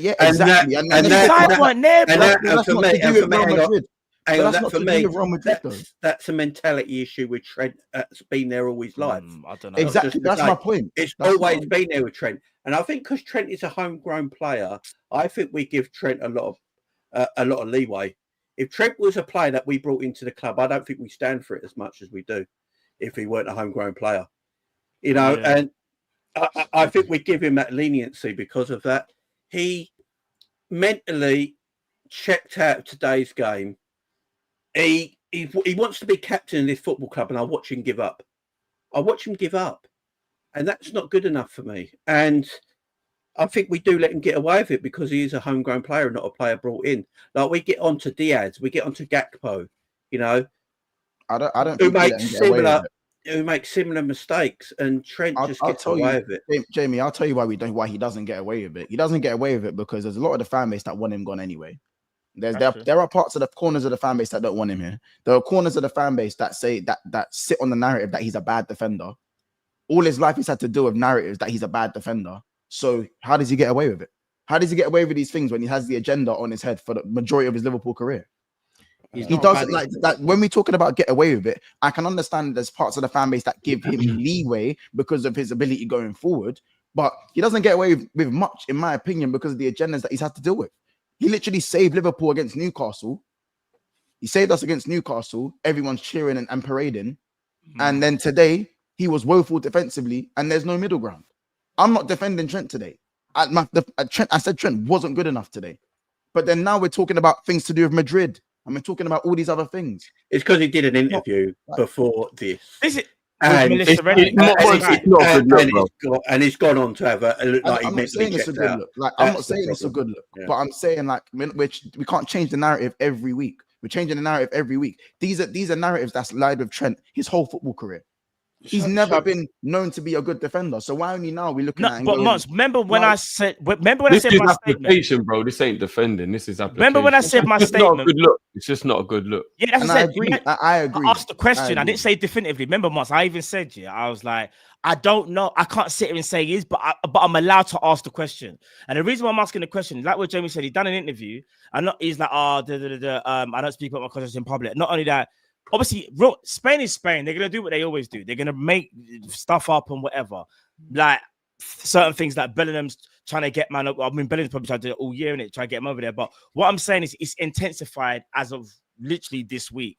Now, I still feel like going off this one performance, and I want to make it clear. I don't want there to be an agenda because I've literally spoken about Trent defensively has been good. But this today, it's not even about being good. It's like you mentally checked out, bro. There was no desire, no running, and it was horrible to watch, bro. No, I agree. Horrible, fam. I agree. And for Shall me, I be honest with you, it's not acceptable in my opinion. I just think people are gonna I just think people are gonna pile on this to suit agendas that's clearly not been a thing this season. It's not been a thing this season. Yeah. That's why at the beginning, man. No, because I know what Carl's about to say. I know what Carl's about to say and what he expects from Trent. Personally, but genuinely, bro, like when someone's been good majority of the season and they defend like this, I'm gonna crash it on Trent today. Today. And it needs to, and it has to be it can't happen again in terms of this application because there's bad defending and then there's today. You see what I'm saying? Like there were times where Joe Gomez defended badly today, but it wasn't a lack of application. That's my exactly. Yeah, I agree. But go on, Carl. I agree. I think the problem with Trent has never been his ability; it's his desire to want to defend. The guy doesn't see defending as a priority. He just doesn't. And I think the sooner we realize that, the better. He doesn't see defending as a priority. You only have to watch him play football, and you see when we're attacking, Trent is sprinting as fast as he can to the opposition goal. When we're on counter attacks, who's one of the first people to get on the end of a counter attack or be in and around it? It's Trent. So it's not slow. It's not like he can't keep up with these attackers. He just doesn't care to. He doesn't want to. And I say this with great respect. That's because Ibu has bailed him out a lot this season. He was very poor defensively last season. And because he's not been poor this season, I think everyone's gone too far the other way saying he's been brilliant defensively. He hasn't. He hasn't been brilliant defensively. I have watched games with my eyes this season where people get past him, but because Ibu's there, nothing comes of it.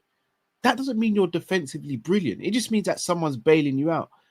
When Ibu's not there, there's no one. That's not harsh though, Cal, because wingers are going to get past fullbacks. That's their job, bro. Okay, like if you get beat with Trent, it's different, bro. Let me land. We've all spoken about Robertson this season, right? Robertson so far this season, if I'm not mistaken, has been dribbled past 10 times in the Premier League. And we've all sat here and we've said Robbo's cooked at the moment.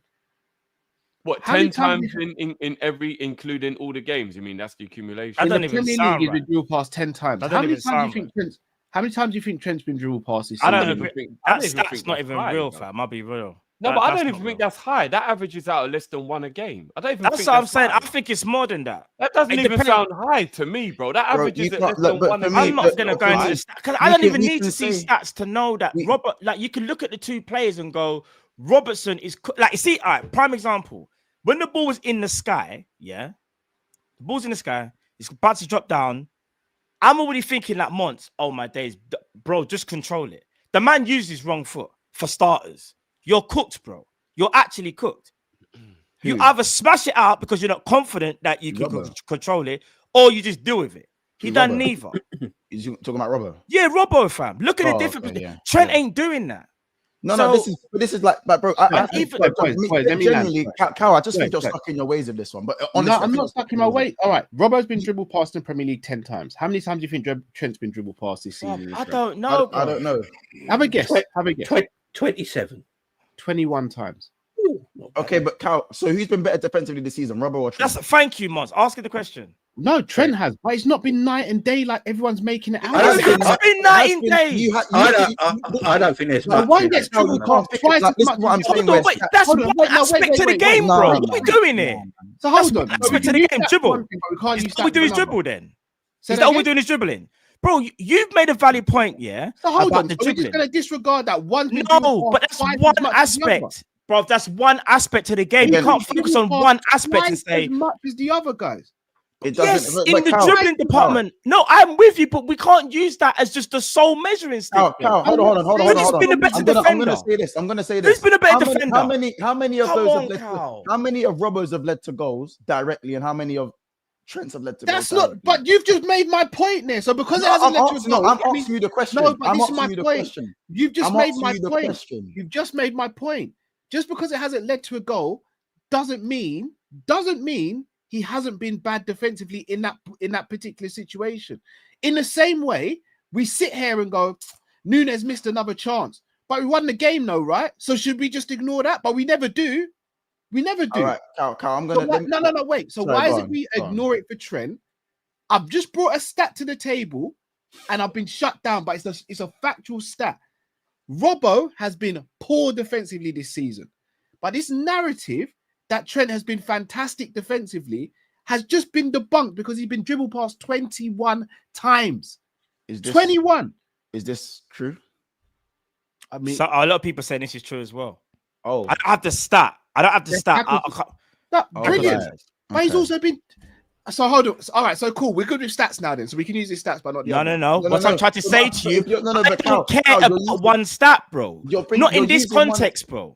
You're using one stat for the be-all and end-all. No, Trent is one of the most protected right backs in world football. No, he's not. How can he be the most protected when no one thinks you want to move him into midfield because you don't think he's good enough for right back? Yeah, no, defensively he's not. Defensively he's not because that's why all I'm trying to say is this season, Cal, this season.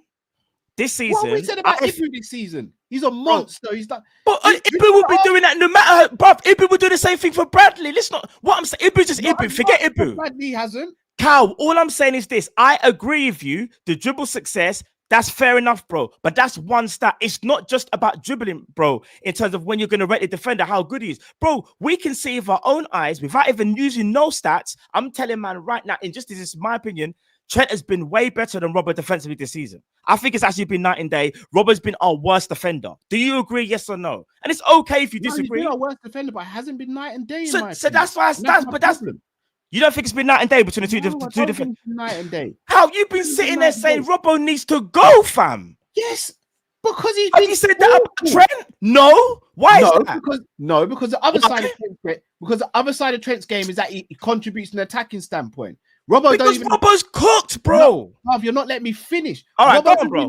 Robbo doesn't even contribute in an attacking sense. So I can sit here and I can tell you, I still don't believe in Trent physically and defensively, but he also contributes from an attacking standpoint, which allows you to say, you know what, there's other attributes in his game which allow you to do things.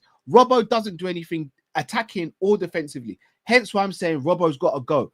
Trent gives you something attacking-wise, and sometimes he's good defensively. Robbo, sometimes good defensively, doesn't give you anything attacking-wise. But if we're sitting there, he gives us a little bit of an attacking threat. He does put some good crosses. What does Robbo give us attacking-wise? He doesn't really do anything. I think Carl's right. Attacking-wise, Robertson is not. Simic all day, bro. I don't think Robertson's done any good crossing this season. No, it's not like he hasn't driven, but not on the. Then that means he does offer something. Then but it's still nothing. No. But what Carl basically saying is, it's night and day comparing it to Trent, even compared to Simicas. Simicas is way better with the deliveries, bro. Way better. Yeah, I'm not disagreeing with that. I'm just saying it's too far to say that Robbo gives nothing going forward. I just think that's out of 10, he probably gives us 2 or 3 going forward. Yeah, I agree with that. Can give us 8 or 9. You see with the Trent versus Robbo thing right now, yeah. I think it's very disingenuous to use the dribble pass stat to compare Trent and Robertson, because if you watch Liverpool's games, teams are targeting Liverpool's left side. Most of our goals have come down Liverpool's left side. And Liverpool's left side has Virgil van Dijk, by the way, the best defender in the world. Not to say that Ibu hasn't been right up there with Van Dijk this season, and we're clearly missing him.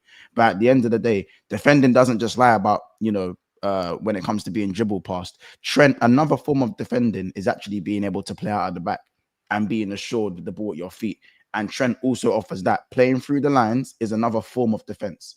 It's actually key to slot system and playing out from the back and being able to put our midfielders on the front foot, which Trent does successfully time and time again. The midfield was in no man's land at times when Trent wasn't there. And I'm not saying he needs to be there every game and he's the be-all and end-all, but what he offers going forward, he's been better than Robbo going forward by quite a way for me, and he's been better than Robbo defensively.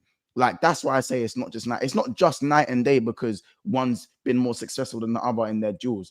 Trent, for me, isn't the greatest defender. If anything, I think he's an average defender. However, he's overachieved this season in what he's done defensively. And the one howler he has, we have this today. But then he's also called in the same sentence the most protected wingback around. That's a contradiction in itself. Because if you've been good for a majority of the season, for something that you're not initially good at, and then it breaks down once, and we can rightly criticize him. Not broken How down. is he then the most protected? Right, it's not broken down once. This ain't the first time it's broken down. Yeah, I'm not saying no, but we can all say that majority of the season, Trent has been good defensively, right? What was your frustration? All right, let me go around. Let me go around the circle. Let me go. So therefore, from a defensive standpoint, what was your biggest frustration with Trent today? From a defensive standpoint, his application today, which is not acceptable. Right then, but you've not answered my question. You've said he's the most protected. If you answer the question, brother, if you're not willing to apply yourself, don't play in the position. You can't say he's the most protected right back, and then everything powers on after one bad performance out of, let's say, at least 9 or 10. That doesn't make sense to me. It's not out of 9 or 10. This is what I mean. But Trent has been good majority of the season, though. He has been. I think he's been good. Let me ask the panel just quickly, because we got to kind of move on from this just quickly. Do you think he's been good defensively this season, Cal? Yes or no? Out of 10, I'd probably give him a 6 defensively this season. Drift, what would you give Trent defensively this season? I think he's been good. Rating wise, roughly, what would you give him rating? 8. Jamie? Defensively, 6.5. Monts? High 7, like maybe just below an 8. I think today brings it from an 8 to a 7.5. I would give him a 7. So I would, in fact, if it wasn't for today, I would have given him maybe an 8. But yeah, today I was judging him before today, by the way. Of course, today was terrible. I'm talking about up until today. Yeah, no, I hear that. But I think me personally, I think he's been good defensively. I think what it is though is that because today there was no effort at all, it just reminds you of what has happened in the past. And don't get me wrong, last year he was not good defensively. Do you get what I'm saying? We've seen that when the man's ducking, in the Merseyside derby and allowing man to score header than them. You get what I'm saying? We've seen it, but I just think like today he was shocking. We all understand that, all of us on the panel. But I also feel like as well, we're all in agreement that Robertson, I think after, the season finishes, we have to look at a left back, because as much as Robertson's been an amazing servant and there's still quality there, but I don't think it's the quality now that we can rely upon anymore. And that is what I think is the truth of the matter. We can't rely on Robertson in big moments, in my opinion. Yes, he can play 3, 4, even 5 game stretch and we'll go, he's doing well. But I think there's always going to come a point now where he's at in his career where we go, oh my gosh, why did you do that? And then it could become a problem. And you don't want that in your back line, especially in your back line. You're the last line of defense, bro. Obviously the goalkeeper, but you get what I'm trying to say. Go on, Jamie. I also think if you look at our whole season, including today, the left side of our pitch is the weakest. So I know everyone keeps saying everyone keeps attacking Robbo now instead of Trent and all that. And I've been saying this, I've said this to Cal, I've said this to you guys, I think.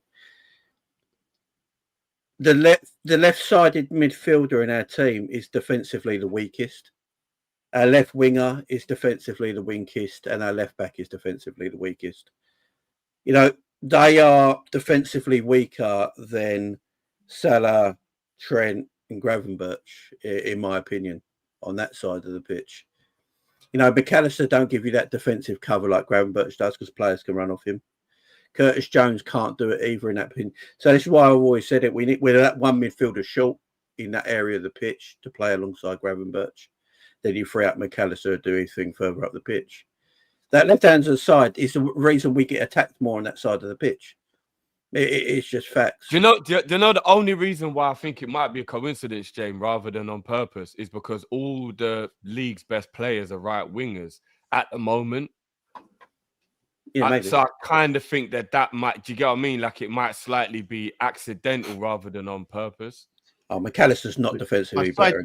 Sorry to do this, Drift. Last season, we said all the best players are left wingers. So is it just is it changed over the summer, or is it just Robbo's just got that? Yeah, I think last season that was the case, and this season now you're looking people like your Martinellis and all that aren't really playing that well, and then the more right-sided players are playing better. So I think that can happen. I'm gonna be real. Players like Madueke, Diblin, as like especially Diblin, who is someone I rate. These men shouldn't be given problems to our left back for 90 minutes. I'm not saying you can't get dribble past. Though. No, but I'm not saying you can't get dribble past once or twice just because of who their name is. No, but I'm saying I'm good with a fullback getting beaten once or twice. That's football, innit? That happens. Yeah. But when you're on toast for the whole game, you've got an issue. Madueke had Robbo on toast for the whole game. Spinner Rooney settings. Yeah, so he had a bad game. Nutella, whatever you want to put on there. He had him on toast for the whole game. Dibbling, whole game. Every time someone comes up against Robbo, the whole game is shut down for that side. Saka came back from injury and had Robbo on toast for the whole game. So I get it. There are some sick right wingers, but there's some sick left wingers as well. Left side. Let's not speak like Matomo isn't a bad boy, and like all these other players. But when I'm seeing you getting spun by every single right winger, pretty much in the league on a regular basis, something has to change. Again. Yeah, Robbo's legs are done. I think even Robbo's admitted that himself. So sorry, I see some people trying to they're saying, "Is Madueke balling out, guys? In your opinion, is he balling out?" No, I mean, he died out. He started well. He maybe got a hat trick, and then apparently now he's balling out. I just think he's better than you think he is. I don't think he's. I just think he's an average winger, bro. But you think he's trash. You act like he's some proper scrub. He's not as bad as you, mate. You think he's trash? He's not trash. I've gone on record and said he cannot be a top 6 winger, bro. He's Chelsea. I'm sorry. For me, you also said that you said worse, Matt. I'll just put it that way. But if people want to rate Madueke, that's absolutely fine. Madueke is Chelsea's Diaz. I can't even lie. No, I think no. Oh, right, look, I've told you. You guys know about the Diaz agenda for time, so this is not new or reactionary. I've literally had a Diaz agenda for time. Cal will even tell you this. He does Diaz have to fight. And Diaz is clear, by the way, man. Diaz is clear, by the way, bro. He has to play that ball to Salah. I don't know if you guys see. I actually paused it. I don't know if you guys. Yeah, I was trying to get the video. I've only got the image, but I've seen the video once. But one thing I will say, the video shows you crazy. Yeah, in the video, when I see it, the defenders move kind of fast, you have for you to make that pass. I'll be real. You have to fizz that. No, you have to fizz it. Matt. You see when he faked it once, the pass was on. He faked it twice, the pass was still on. He faked it 3 times, the pass was actually still on. When the ball even falls to Elliot and then Jota, the pass is still on. I have freeze frames of each. Salah is standing there like this for the whole move, like this. Have you got the video? I got the video because they've taken it down. Football. We've all played football. When you're in the heat of the moment, it isn't as easy as it looks on TV. Do you get what I mean? I understand. I understand this. I understand that the heat of the moment, but these men got heat of the moment money. They get heat of the moment bread. Look at that. When you say it like that, I wish we had the video because I've seen the video and it's bad, but it's not as bad as the still image though. It's not as bad as the still image. Matt, it's bad, bro. Matt, it's bad. Bro. I don't know, man. Listen, the man. Listen, genuine. And for me, I've been an advocate for Diaz, and I'm being quite protective of Diaz. And I still think he's a good option to have. I still think in the 9 he's been brilliant when he has played in the 9 for us against Madrid, against Leverkusen, against Man City when he went in the 9. Excellent position now. I think that probably is one of his better positions now. As Jamie said, Jamie's wanted to put him in the middle. Jamie said that from last year. Jamie's saying that from give Jamie's flowers because Jamie's been saying that for over a year, bro. But genuinely, in that moment, and I know it's the 90th minute and everything is all frantic and whatnot, but you get the big bucks to make the big decisions. At the end of the day, you pay for the big club to win the big trophies, to win the big moments. And because if he made that pass today, it's the other way, it's the other side of the spectrum. And we're all going crazy. Well done. Do you know what? Absolutely brilliant. Brilliant. Diaz has been amazing. So just quickly, Jay, Diaz has been amazing. When I say amazing, in fact, let me rephrase it. He's been very, very, very good.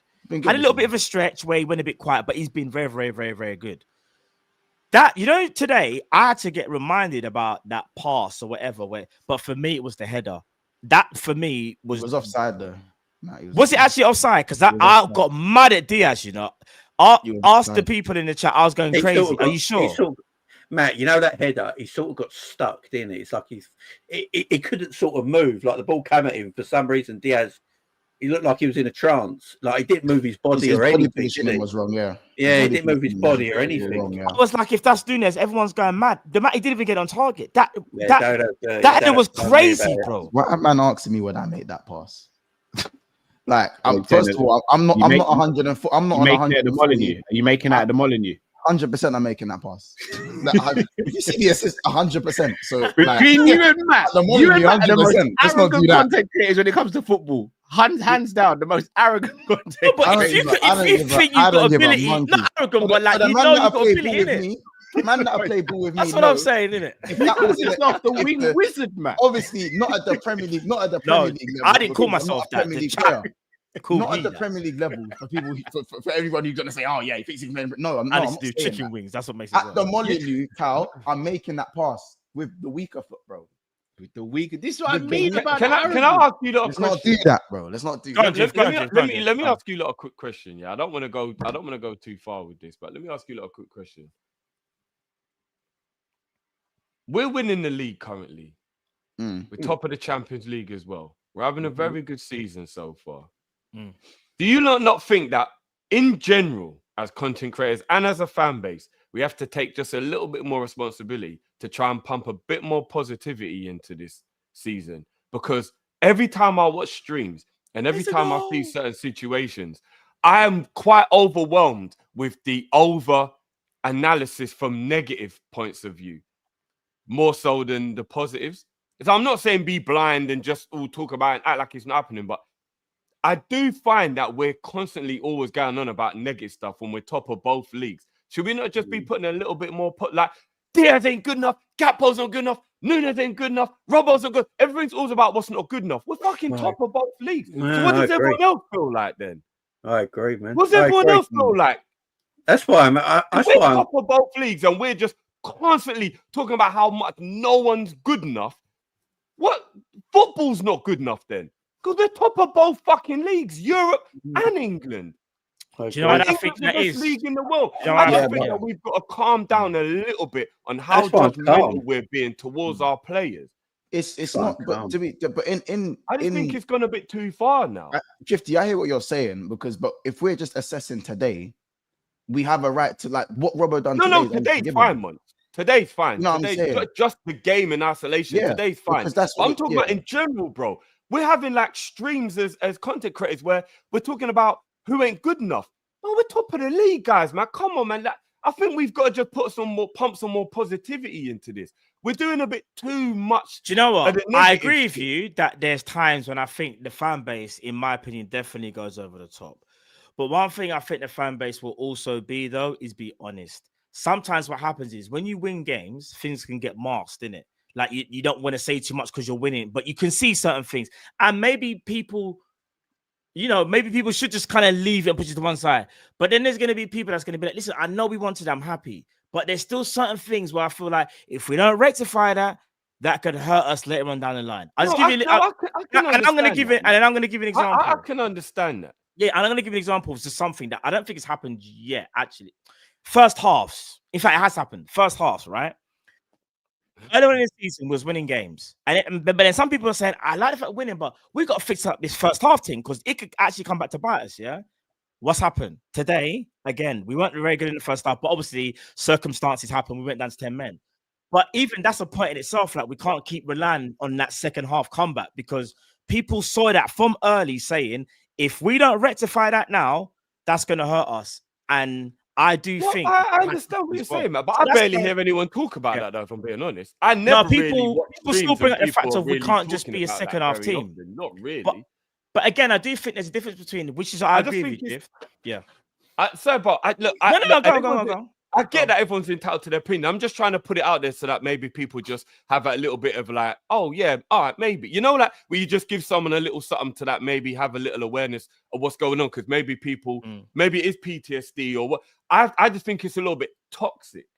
That's all it is. I think considering how well we're doing, there's a lot of toxicity in our fan base. Like it feels to me like, those scenarios where like when you was younger and like you hoovered, you tidied your bed, you even washed the car, but your mum's shouting at you that the washing up ain't done. And you're like, flipping out, mum, man. Look, I did all the other stuff. You could give me a bit of slack on the washing up. Like, I think that's what's going on with us this season. Like, we wouldn't answer back. No, even if you don't ask, but you'd be thinking it. But like, I did all that. I hoovered, I tidied my room, and then you're just going on about the 4 plates in the dish. Like, I think that's what we're doing this season as fans. I think most things are we're doing well in. Yeah. But so why are we concentrating so much on this? Can I just say one? I'm gonna say one last thing about this. I think the majority. I want to speak for the majority of the fan base when I think everybody is convinced by Arnie's slot. If you wasn't and you had reservations at the start of the season and you was worried, I reckon now you're not worried. Secondly, today. Exactly. Secondly, the people also know who our owners are. We realize that we've been in situations where we've needed the owners to do something and they don't do it. So that's why, even though we've been winning games and we haven't won in 2 games now, but I don't think that, remember, there's no crisis, nothing. We just haven't won in 2 games. Yeah. People, I don't think there's been that toxic. I can't even say the word. I don't think there's been that. Yeah, toxic. I can't even say it. I don't know why. But there's been like a negative spin, yeah. I don't think that's been happening as of late because every Liverpool fan's been gassed, bro. With the Arnie slot. No, let me that. And bro, listen, you know the way I've been chatting. Listen, the way I've seen Monts, big up Troops. Listen, big up Troops. Big up Lewis, and big up Flawless. Yeah, I love that show. But when I say to you, Monts has gone on that show every week. Yeah. And literally, he's fighting them, man, every week. Want to know why? Because he's top of the league and he's got a right. He's got a right to ruffle their feathers. Do you know what Monts says to them, man? On never a foul. You man are my runners. Go and get me some points. No, guys, I'm not talking about when we're having conversations with other. Does anyone want anything from the shops? Yeah. I think we've been up for joyous, bro. Let me reframe. When we're among other fans, I agree. Yeah. We're definitely positive in that way, and as we should be. Puff out your chest, we're top. I'm talking about when I watch the streams we do as a community. When it's just us. Within our community, we're being very toxic within our own community. Do you get what I mean? When we're around others, we're definitely like keeping it, keeping that energy. But when we're around each other, we're being very toxic in our own fan base. So I'm just saying, Nottingham Forest, big up your damn selves. We're just being a bit too toxic within ourselves. Is it? Ooh. I can't believe Forest have just grabbed the winner against them. I agree. Oh, it's the goal. I just see it now. I agree with what Drift said as well. Look, have you guys spoke about the 3 things that went against us today as well? Jamie, I'm so glad you said that, guys. There's no sound on this, so we should be okay. I'm gonna roll this clip, and I want anybody to explain to me how this is not a penalty. You go.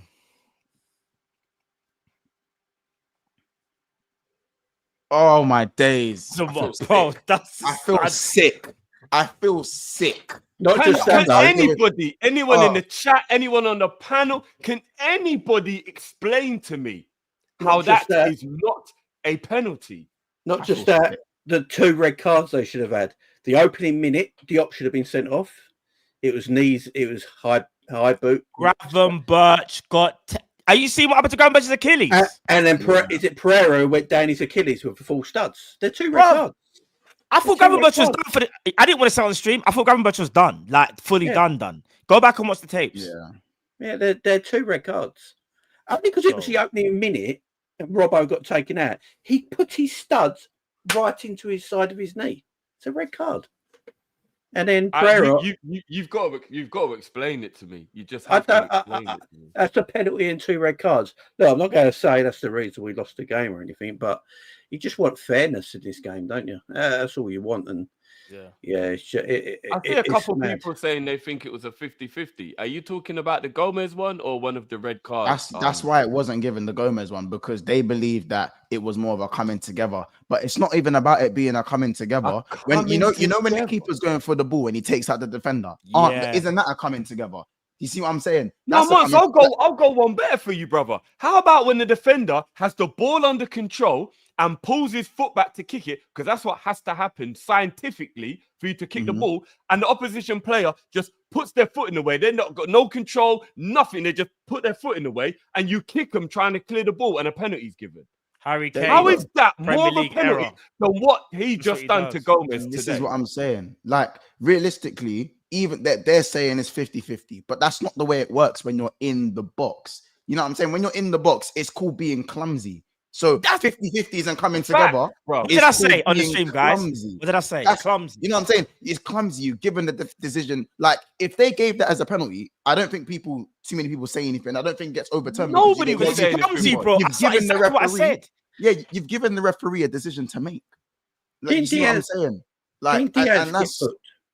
Did Diaz get booked for a volley or something? An overhead kick where he got the ball and the ball hit the defender. So he got booked for an overhead kick, but Diop got a yellow card for completely taking Robbo's knee out of his top. Hold on, wait there. Diaz got a yellow card for an overhead kick. Oh, you didn't know that? You didn't know he got a yellow card for that? You got booked for that? You know the overhead kick when Gakpo crosses it and it's a great block. I think it's a great block by the defender, to be fair. Like, he connects with it. What, they trying to say high foot? Yeah, it was a yellow card. Dangerous play.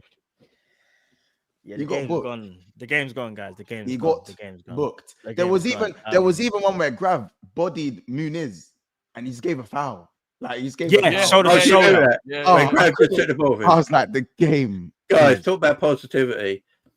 I don't know how much we could talk about Gravenberch, but man, he played centre back like he belongs.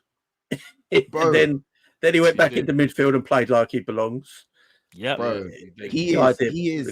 Guy is different. He is Dave. Different. You see when they say, like, you see when you get done dirty, and people say to you, they give you the cliche: when one door closes, another door opens. God's got something for you. Yeah. God's got a plan. And you look at that and you kind of kiss your teeth and go, all right, man, they don't feel like that right now. Because if I'll be honest, Klopp is that is my adopted father. I'm Jamaican, so he definitely my adopted father. You know what I'm saying? Yeah. I'm gonna keep it. Let's just say that. He would have been, if Klopp stayed, I promise you, Grav probably would have been playing in Turkey right now. He'd probably be at Besiktas or one of them. We're playing with Ox. I can't even lie to you. This guy, say that. You might be right. I don't think it would have been that bad. Bro. Don't say that, maybe not Besiktas. Don't say that, bro. But bro, the links away from the club were there. Like, they were there. Gravy boat, yeah. You see, gravy boat, yeah. I cannot, but like, how the hell? Cool. We didn't get Caicedo, who's again one of the best midfielders this season. But then for me, Grav, I think Grav has actually just been far and away number one. Like, everything he does is with an elegance, intelligence. How is he? He's built like Fabinho. And when he signed, I did say this guy's built like Fabinho, but will he ever play like Fabinho? Will he have that bite? Will he have that aggression? These Dutchmen are very much sort of bite their lip, crisp hairline type stuff. We see Virgil, he's got 3 haircuts in one. He's got 3 trims in that. You know, he's got waves, ponytail, streak hair, and a shape up. You know what I'm saying? Gakpo, waves in that. Celebration, crisp hairline. These 6'2", but man don't really be roughing man up. Gravenberch is getting down. He's getting down and dirty. He loves the challenge now. Credit to Slot because he's never really been that type of player. But he's physical. He's added the physical side of his game to the already technical brilliance. That this guy is like clear of Jude Bellingham, like miles clear. Like, it's not even close. And it's crazy, bro. It's crazy you say that because clear of Jude Bellingham.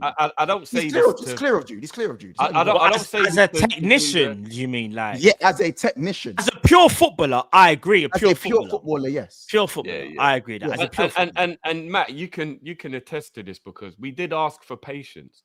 So it's not an I told you moment, but last season, me and Matt asked everybody for some patience, and we told you next season, Grav will cook. Give him this season to get used to what's going on. I was with that as well. Fair enough. It was. Carl, you still there, bro? Yeah, Carl, you there? Hey, hello, Carl. Hello. You still there? Wait. Don't do that. Hello. If you're gonna say what I said, use the overall statement that I made. So use the overall statement. I can't believe we're getting Gravenberch, so we need a different profile of midfielder.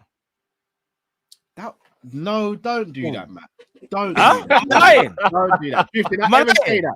Drift, did I ever say that? Drift? What did he say, bro?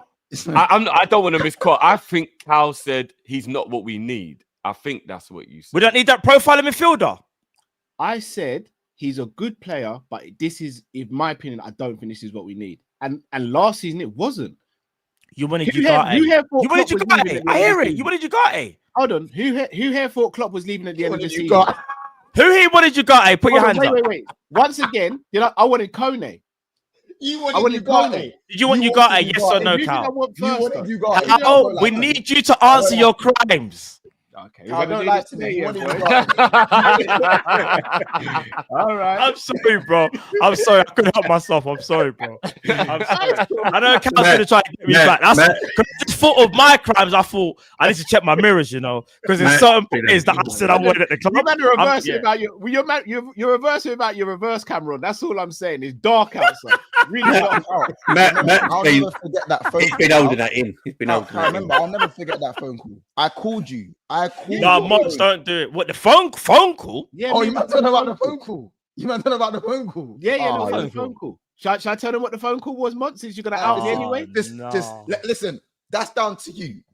I know. Nah. You know. Like, you get it. I said. You can tell them, or I can tell them. At the end of last season, I said Gravenberch has got all the technical capabilities. I don't know if he's physically up for the challenge. Cow. Man said Cal is more. Cow, don't do that. Cow, you're what missing else out. I say then? Don't you dare delete that conversation. I called your phone randomly, by the way. There was no. I called your phone randomly. It was very correct. Was it not a random call? Yeah, it was. I just called you to. I said, you know what? Grab's the guy. He is the guy. I just called you shouting and screaming down the phone, telling you he's the guy. After he scored the goal against Fulham, right? No, this is in the summer. No, it was after the goal. After he scored the goal against Fulham. Oh, we spoke twice. We spoke again in the summer. That's fine. If you deleted the call from the summer, that's fine. But listen, I remember because I was on the way I was on the way to an audition. I was on the way to London, and I was walking from Birmingham Snow Hill to Birmingham New Street. It was that walk. So this is how I know I remember it bar for bar. I was saying, this guy has it all. He is him. And you were like, yeah, and I'll give you that. You did say he's technical and that, but it was very much I just don't know if he's the guy for us. I just don't know if he's. It was a lot of that, Cal. It was a lot of I just don't know. Do you know what's so mad? Do you know how I know you're not lying? Cal's used that exact. When Cal says this phrase, I don't know if he's the guy for us. I know that's been AI checked. Hold on one sec. I'm not talking about anything else, Cal. I'm just saying you've definitely used that. I just don't know if she looks the same without me. That as well. Shall I tell you who else thought that? Arne Slot. Because he went in for Zubimendi. So I'm not the only one. It would have been for rotation. He said Zubimendi wasn't going to be a guaranteed starter. He said it would have been for rotation. Okay, Zubimendi wouldn't have been a guaranteed starter, yeah? Bro, I can tell you from now, it would have been Zubimendi and Gravenberch in the pivot. That's what I think. So where's Mac playing then? 10. Mac probably would have been a 10. Because remember, he spoke about Szoboszlai beginning of the season, talking about midfielders. I do like it, but Mac weren't playing in the 10. It would have been... No. Cal, do you know?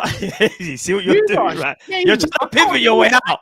You're trying to pivot. I see what you're trying to pivot. He's press resistant. In the summer, we all sat there and said we wanted a midfielder. Did anyone sit here and go, do you know what? We don't really need a midfielder because Grav's that guy. Me and Drift literally. Do you know what? This is after Drift. No. Answer my question. Did anyone say that phrase when the Zubimendi news came out that we weren't signing him? Did anyone go? It's a shame we ain't getting Zubi, but Grav's the guy. So no. We never said that. What me and Drift always said was Grav is gonna cook next year. And when Arnie's slot was announced, the first thing me and Drift said was, "Hey, Dutch manager is gonna get the best out of Gravenberch. We're gonna see the old Gravenberch back from Ajax, bro." That's exactly what we said, bro. Hold on. So I didn't say Gravenberch didn't improve this season either, no? No. You did say that. No. But what I'm saying is me and Drift was proper gas, like. We'll get to that. Was proper gas. No, I'm not saying that, Cal. I'm just saying me and Drift was mad gas. Yeah. Once me and Matt knew that we were gonna be playing 4-2-3-1, we were like, "Yep, he's gonna get the best out of Grav." I said the same thing. I said 4-3-3 worked for him.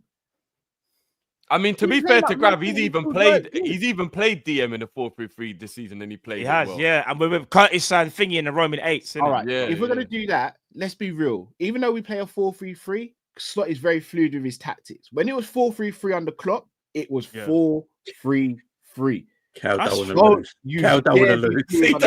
I know he doesn't, but he can't erase phone calls. Even if he's telling the truth, he can't erase phone calls, bro. Even if he's telling the truth, game, I think when he actually was by himself. Cal, the FBI. Listen, do you know who knows? Me, you, and the FBI. All three of us know what was said that day. Don't forget God, Mons. Don't forget God. You know what? Oh, yeah. You know what? Cool. We're gonna do this month. Hold on.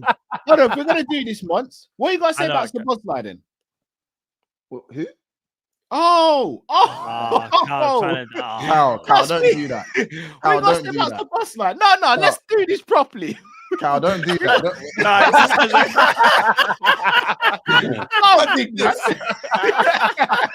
Hold on. How's it going, boy? Hey. Don't go Szoboszlai. Listen. Cal, what about Gakpo? Most people are we going bar for bar here? Oh, I'm not gonna lie, and the thing is, I could actually I can't say too much here because if I do, Cal's gonna draw for the old files, the old files. Because I'll be, in fact, let me get my files out of the way. I said I wanted Timo Werner at Liverpool. I'm not gonna hide from that. No. I want to get my file out of the way so no one can use it against me, innit? I'm self-snitching. I don't care, yeah. I'm self-snitching. I wanted Timo Werner back in the day. Yes, I'm not gonna lie. I thought Timo Werner would be a good signing. I will say it. I said that. Yeah, let me get that file out the way. Now we can move on. So what are you saying now, Mons? You were saying that you need to draw for the old files for Cal. We only need to look back to Monday's show on BSB. We only need to go back to Monday. Oh, for wow. For the Gakpo criticism. It was only on Monday. Oh, wow. It was only on Monday. And it's been that recent. Do I need to mention the Ben White thing, or are we going to keep that on the wraps as well? We're going to keep that with the FBI and God. Oh my days! What we got to do? No, it's cool. It's cool. Listen, I feel like there's someone. Listen, there's a window behind there's a window behind the camera, and there's a couple cars parked outside. There's a couple Black Rangers parked outside. I'm gonna leave that one. What's my criticism of Gakpo? No. You don't stick to Cal because you're like extremely intelligent. I've known you. You're extremely intelligent in what you do. Not extremely. Very experienced. You're very savvy. So you don't do what I do, and I just go, yeah, you're crap, or you don't just go for the kill. Do you know what I mean? You do the slow, agonizing little comments and the questions. You know when Cal goes, "Why you're a torturer, Cal?" Is that what this is? Cal's cynical. He's Cal will go. We'll all be talking. Can I ask you guys? Can I ask a question, guys? You know when Cal does that one. He'll even say it nicely as well. Yeah. Even if he's disrespecting, he'll say it nicely. Yeah, disrespectfully nice. Guys, can I ask you guys a question? So who here actually rates Gakpo kind of thing? Like he wouldn't say it like that, but it would be like it would be like does anyone here think Gakpo's been good enough?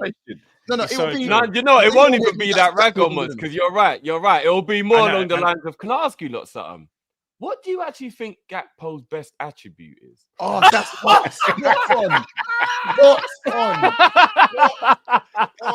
Bro, that is the exact phrase. That's the exact phrase, bro. That's evil. No.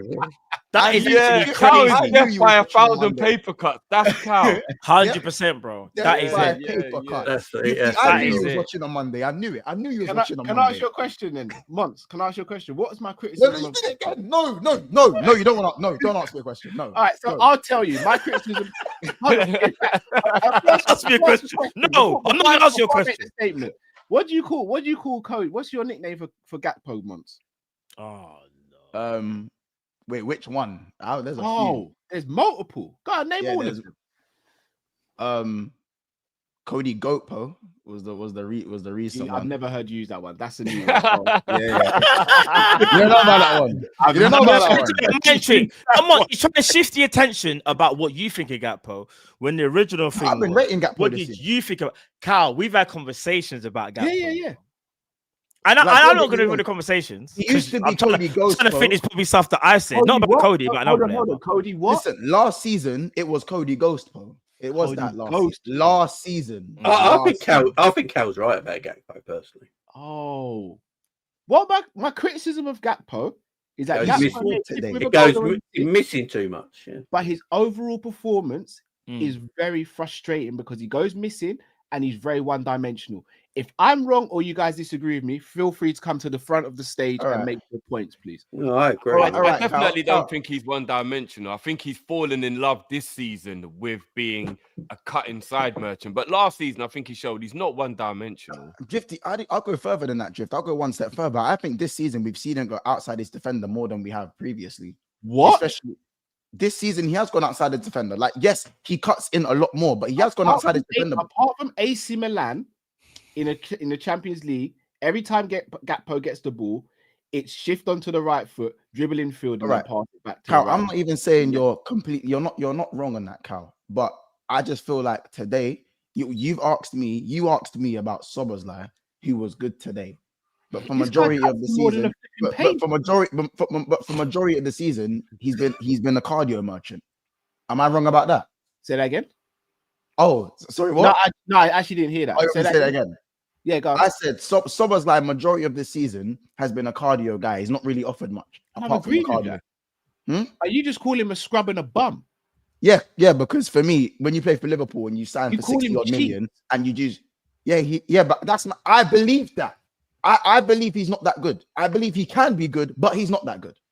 And for it sounds that but like today he's played good. So I'm gonna today because he was good today. He was good today. He was good the last game. He was good with his cameo. The last 3-4 games, Szoboszlai's actually given me something to go, you know what? Say nothing. If I see more of that, you'll get an apology. You're basically calling him Mo Farah. Yeah, but for his time at Liverpool, has he not just offered cardio and that's it? Most of his time at Liverpool. Can I just ask you a quick question? Because we do have to get onto the supers. Sorry, piling up. Man. And I'm not shit stirring here at all. I just genuinely want to ask while I've got you here. I remember how damning your assessment used to be on Jota. How do you feel about him now? Wait. Oh, raw. I said, wait. I was just like, what are you talking about? Wait, no, because we haven't spoken for about 12 months on Jota, innit? So like, I'm trying to think. What did you say about Jota? What are you looking at, bro? To be fair. Who are you looking at, Mods? No, do you know what it is? I don't really remember crashing on Jota like this, bro. Like he's the Undertaker, bro. I came on this very channel with R&B music, and I apologize to Jota. But did you? I don't remember. That was like 2 years ago. Though. That was like 2 years ago. Maybe I missed that one. Then. No, I just genuinely wanted to know how you felt for Diogo Jota, in all honesty, especially from the end of last season, he hasn't done enough. I know what you said about him, and this is where I kind of agreed with you, but it's not really like a diss. You said the way he dribbles, you said you would rather him be a striker than a left winger. This is like 2 years ago, though. Yeah, this was like 2 years ago. Yeah, I remember you saying about his dribbling is suspect. I remember you saying that.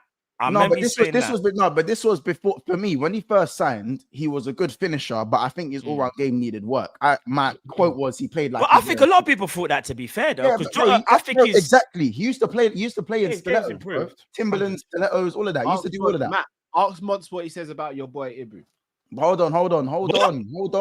Wait there, this sounds like a Monday conversation. It's getting deep now. Wait there, Monts. What are we saying? Let's stay focused. No, Monts. What are we saying? Let's stay focused on Diogo. You come at the king, you best not miss one. Brother. One at a time. Please, one at a time. No, forget Jota. I'm not even interested. Let's speak about Ibu, bro. What you say about Ibu? I didn't say nothing about Ibu. Anyway, with Jota, I didn't say nothing about Ibu, innit? So, make a catch you one time. You watch now. Watch. We'll speak about Ibu. You're lucky you're saved by the supers because no, all jokes aside, so I didn't even cut you, bro. Big up the people in the chat. There is how many. Now I'm talking. I'm gonna have to fly through them, and I really appreciate it, guys, because obviously, like, do you know what I mean? You sent us bare love, man. So we do appreciate it. I'm gonna start these supers now because we have been like conversing, and I'm sure you guys have really enjoyed the show. Somebody just said what he said, though, Matt. You're not gonna like it. We'll talk afterwards. Yeah, we'll talk after. You said that's diabolical, Monts. I'm not gonna lie. Monts knows. Monts knows I can find him as well. I'll find you. Said that, bro. I don't know what he said. I'm not even gonna look at the chat. I just want Monts to tell me in person what he said. All right, so big up Ty. It says both fullbacks cost us the game. I'm gonna fly through these as well, people, but I'm gonna read out every single one of them. I just want to take my time to appreciate each and every one of them. So Atanas, big up Callum, Drifty and Matt. Love from Poland. Big yourself, Atanas, bro. Big up Matt Bickersett. Big up the 10-man performance. Robinson needed in January. That's the Fulham Robinson. Big up Matt Bickersett. Big up Ty. My word, I never thought we'd miss Ibu this much. Facts, broski. Big up Ty. The red guy at 8 says, and the defense is mud. Trent can't be asked. Robbo's worse. Quansah ain't on our level. And Bradley, Simi, and Ibu won't be back until the end of the month. Big up the red guy 8. Big up Vitu. He says Robertson and Quansah owes an apology. Almost a tactical masterclass from Slot, cancelled by these two. Need the left back and centre back in January. That's from Vitu. Big at yourself, broski. Big at Tev. He says still on contracts for all timers, but can guarantee Robertson will be here next season. Hopefully, Slot is ruthless as he seems. Big up. That's from Tev. Big up Atanas. I try to keep it realistic, boys. Can anyone with no bias tell me why should I defend Robert anymore? Giving away pens, red cards, my patience is gone. That's from Atanas. Big up Ty. Yeah, big up Ty. I'm certain now that Slot is a tactical genius. I agree, he is, bro. Yeah, I think he is as well. Big up Football Blast TV. As United fan, this team is scary. If Chelsea drop points tomorrow, things are back to normal. Felt like Liverpool won today. With me being so jealous of you guys. Big up yourself, bro, and I appreciate that. That's quite mad to see an opinion that's not Liverpool based. That's seen as a good point rather than a bad point. But yeah, agreed. We will win tomorrow though. They're at home. Brentford's away record is terrible. I don't know, Jeff.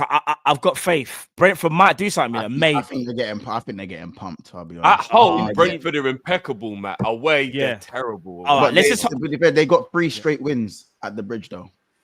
Ooh, did they? Yeah, 3 straight wins. And Buemo, stand up, son. This is what I'm saying. Hey, listen, Matt, Hobbs and Shaw. Listen, we started in Buemo, Hobbs and Shaw. Trust me, we're dead there. We're dead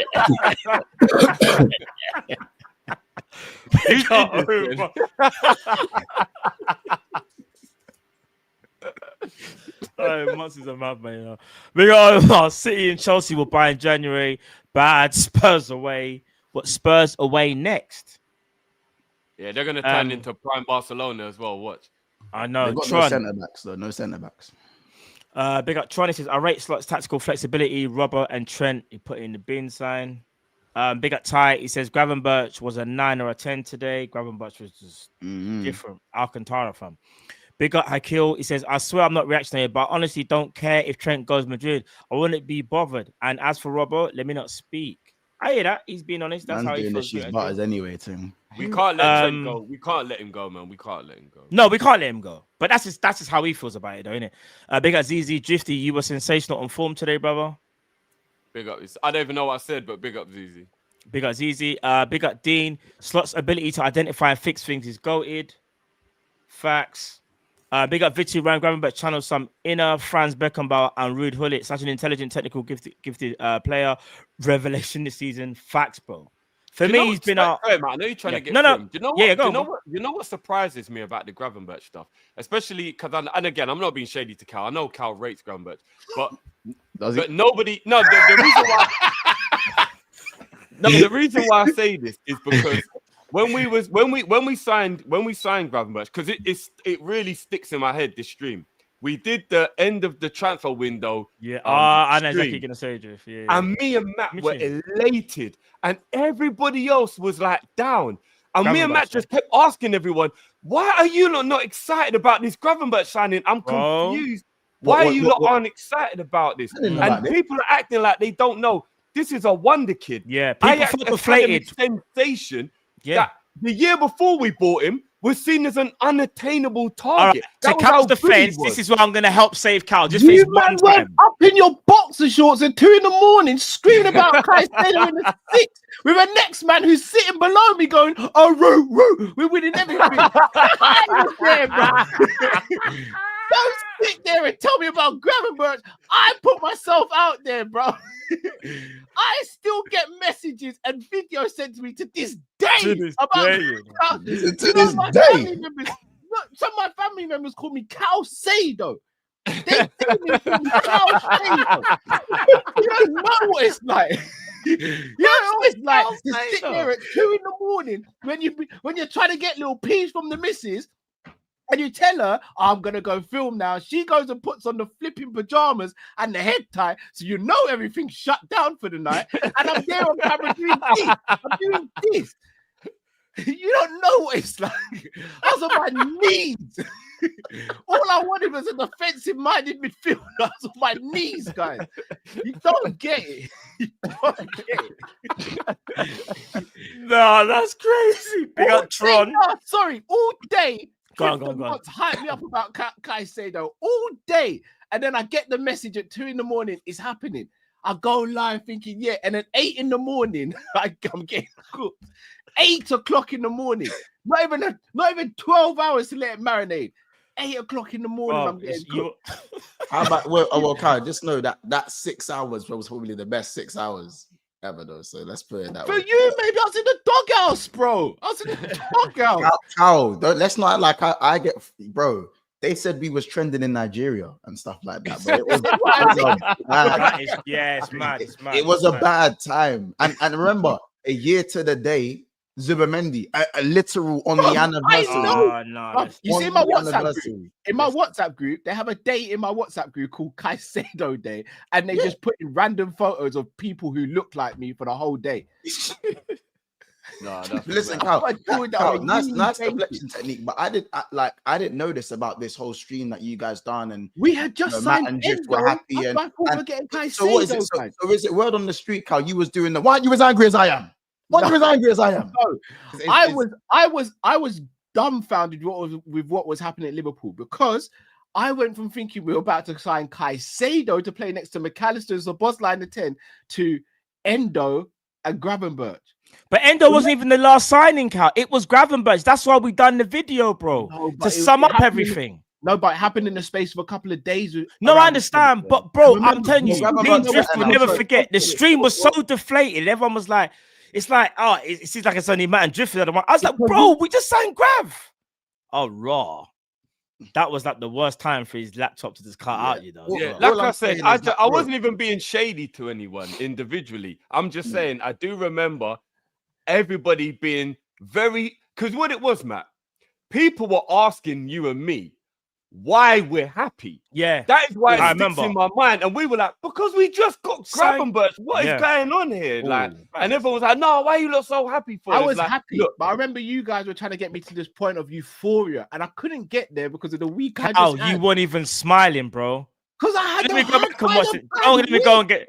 You know what, Drift? Can you do me a favor, Drift? Whenever it's Super Drift, do you reckon you could go and find the footage and then we'll play the footage and show the people? Yeah. We can do that. Carl trying to say I've had 2 bad weeks, bro. Like it's Kendrick. Euphoria. Bro. Bro. Listen, I remember, fam. Big up Tron. I gifted 10 Kopish memberships. Big up yourself. And people thank Tron as well if you got one of their memberships, man. Trust me. Big up to yourself, Tron, man. Do you not remember the stream we did on the Friday after the Caicedo news that broke that Chelsea would look like they're still the favourites? When everyone in the chat started snitching on me and they started saying what I said on the stream. Yeah, I know. And then FSG merch on the way. It was crazy, bro. Matt, I've sent you something on Twitter. It's just to show you that I don't reside with him when it comes to like the Gravenberch. It's just more evidence with it's just what have you seen it on Twitter? If you wanna share the screen at any point, it's not a long clip, it's about a minute long. You get it? Like, no, what's this a Rico now? What's this a Rico? Hey. Hold on. What's his little woody now? Yeah, what's his little woody now? Is that what you're saying?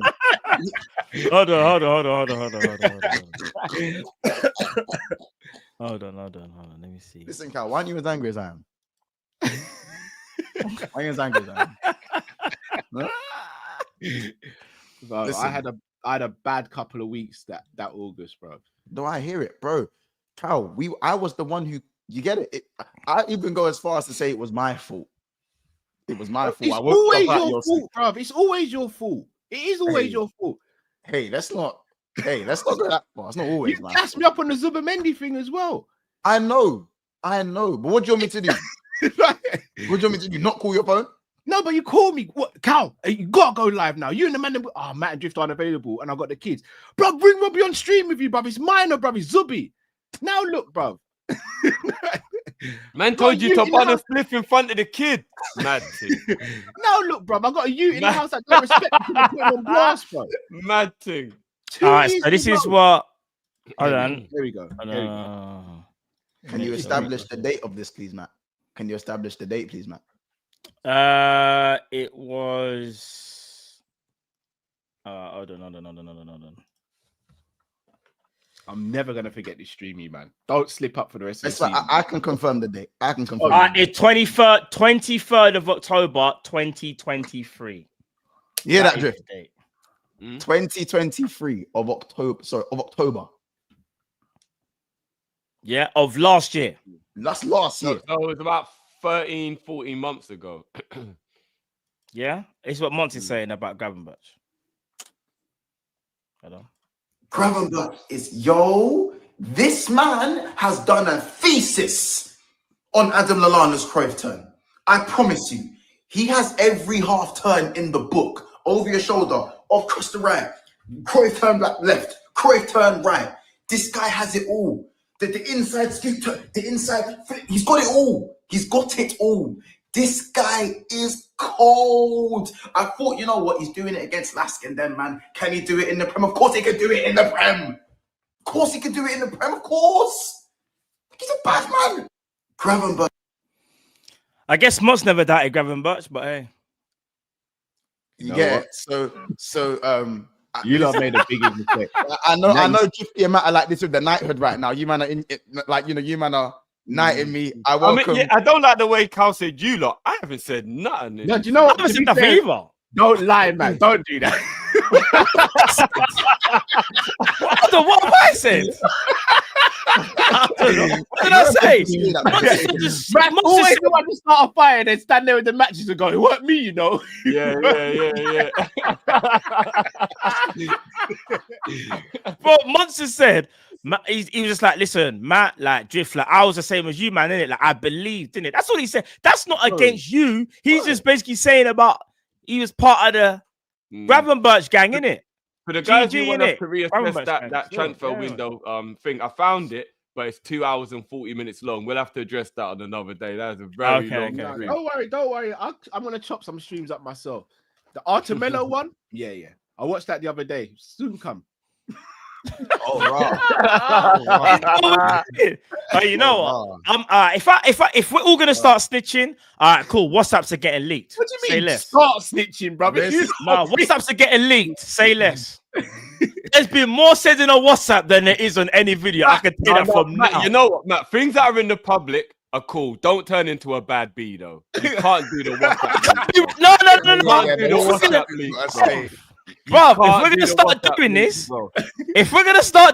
I'm gonna be the referee. We can't do the WhatsApp leaks, bro. No, I know what you're saying, that Jiff. You've got some files. You've got files, bro.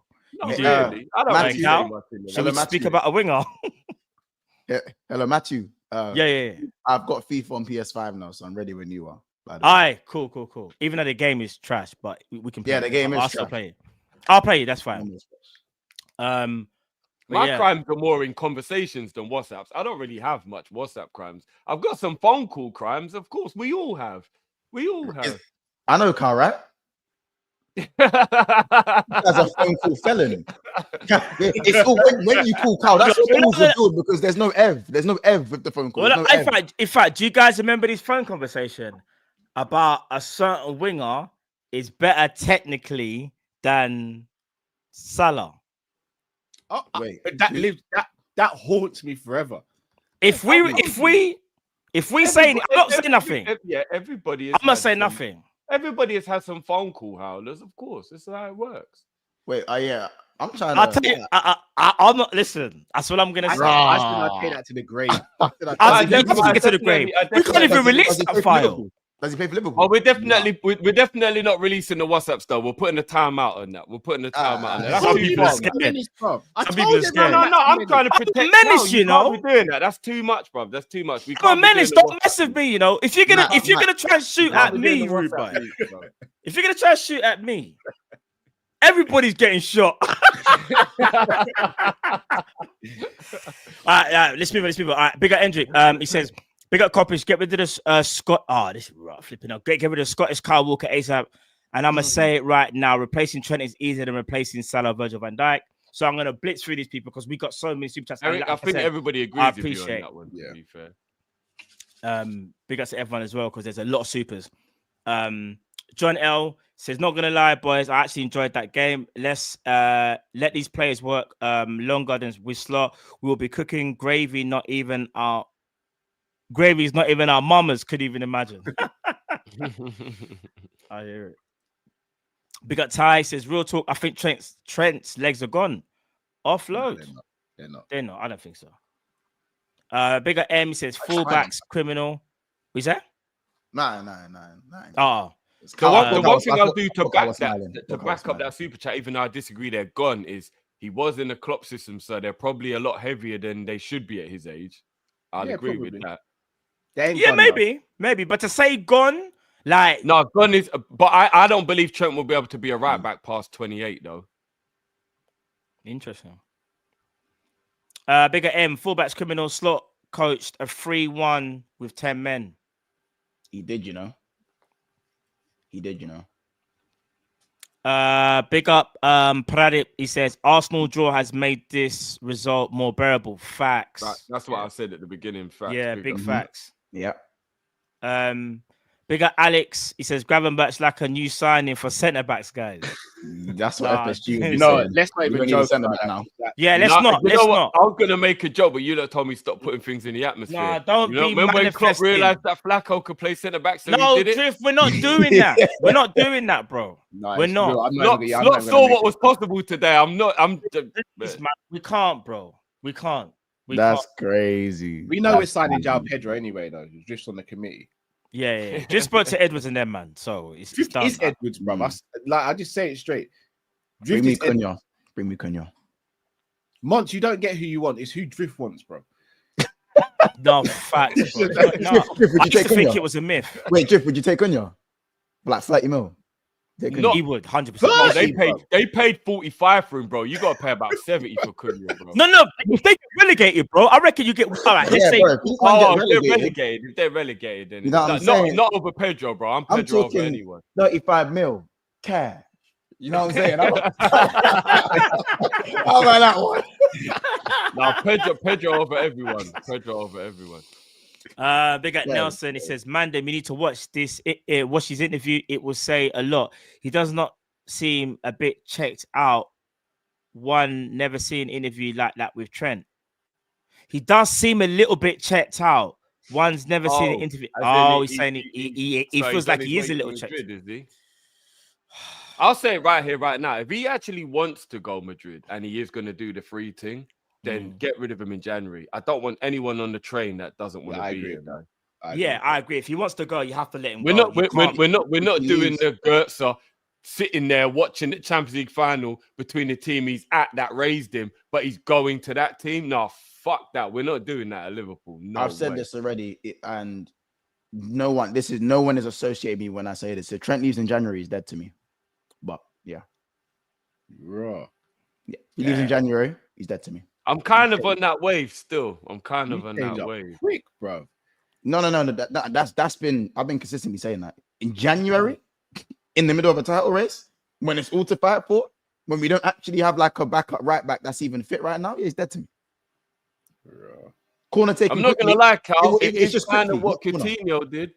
There ain't really much difference, bro. We gotta be honest. There ain't really much difference. Genuinely, it's not like you see corner taken quickly. He's not fake injuries and said that he's being treated like a slave and all that. But cool, bro. I'd rather man pretend they had a bad back than start throwing up stinkers. No, I'll be honest. I'm just gonna say this once and for all.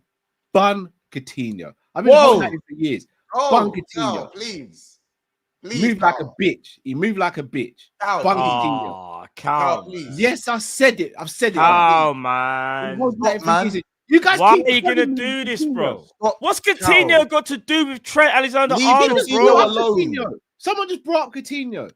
Don't take out your anger on Trent on Coutinho, fam. Your boy Trent ain't even leaving for money. At least Coutinho got us 140 TMs. Trent can leave for free. No, he didn't. Edwards got us 140. Brother, you know what we're talking about. Coutinho left and we got peas, though. If it was up to Coutinho, they'd left on a free as well. You think come on, if bro. Trent leaves on a free, and if Trent leaves for like a 10, 20 million in January, he is dead to me. All right, do you know apparently the rumor was Liverpool, if there's a rumor going around that if he wants to leave, Liverpool want at least 24 million. Fam, that feels like free in itself. Just read the super. I feel sick. That feels like free, bro. I feel sick. You see what I'm saying? Like, big up Tron. He says, big up Island Dash on Rattling Corner FC. Big up Island Dash. Big up Island Dash. Big up Shane. He says, days like today make me think we don't need an ego like Trent in the squad. Smiling? Imagine if Dash went into his interview and they asked him, smiling like it's your reaction. Why are you smiling like that? I saw Munch do this. Right, the Churchill bobblehead, yeah.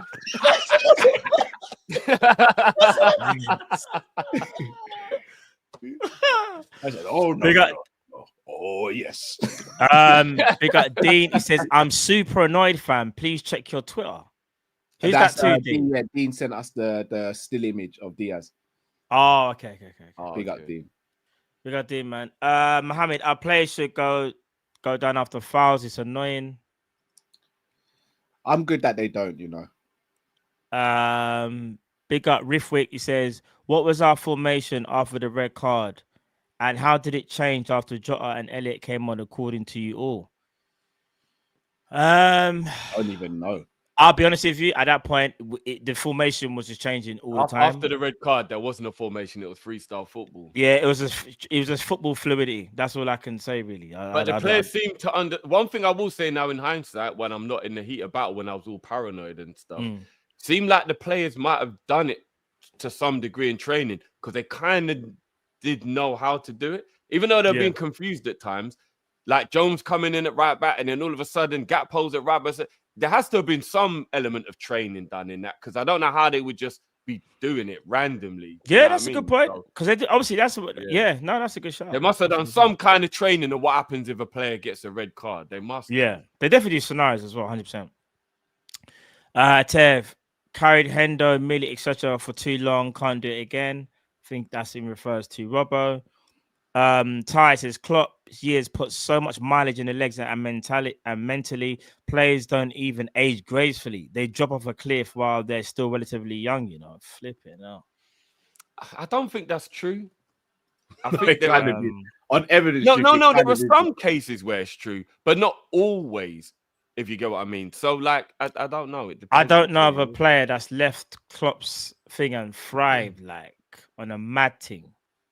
They kind of decline. No, but that's normally because they're old when they leave, which is a little bit different. But not that. I mean, you look at Virgil, you look at Ibu, you look at Salah. There are some players who played in that Klopp system for a long time. Yeah, they're anomalies, I think. You know what I mean? Like, I don't think it's always the case. There are some cases of it, of course. There are. Yeah, I think Salah and Virgil are anomalies, though. But I don't think Genie's legs were gone when he left. I just think he got that horrendous injury. He was all right when he left. His legs weren't gone. Yeah, Genie's was the injury, I'd say, as well. It was the injury that killed Genie. It wasn't his legs were gone. Like, it's not always the case. That's what I'm just saying. It's not always the case. True.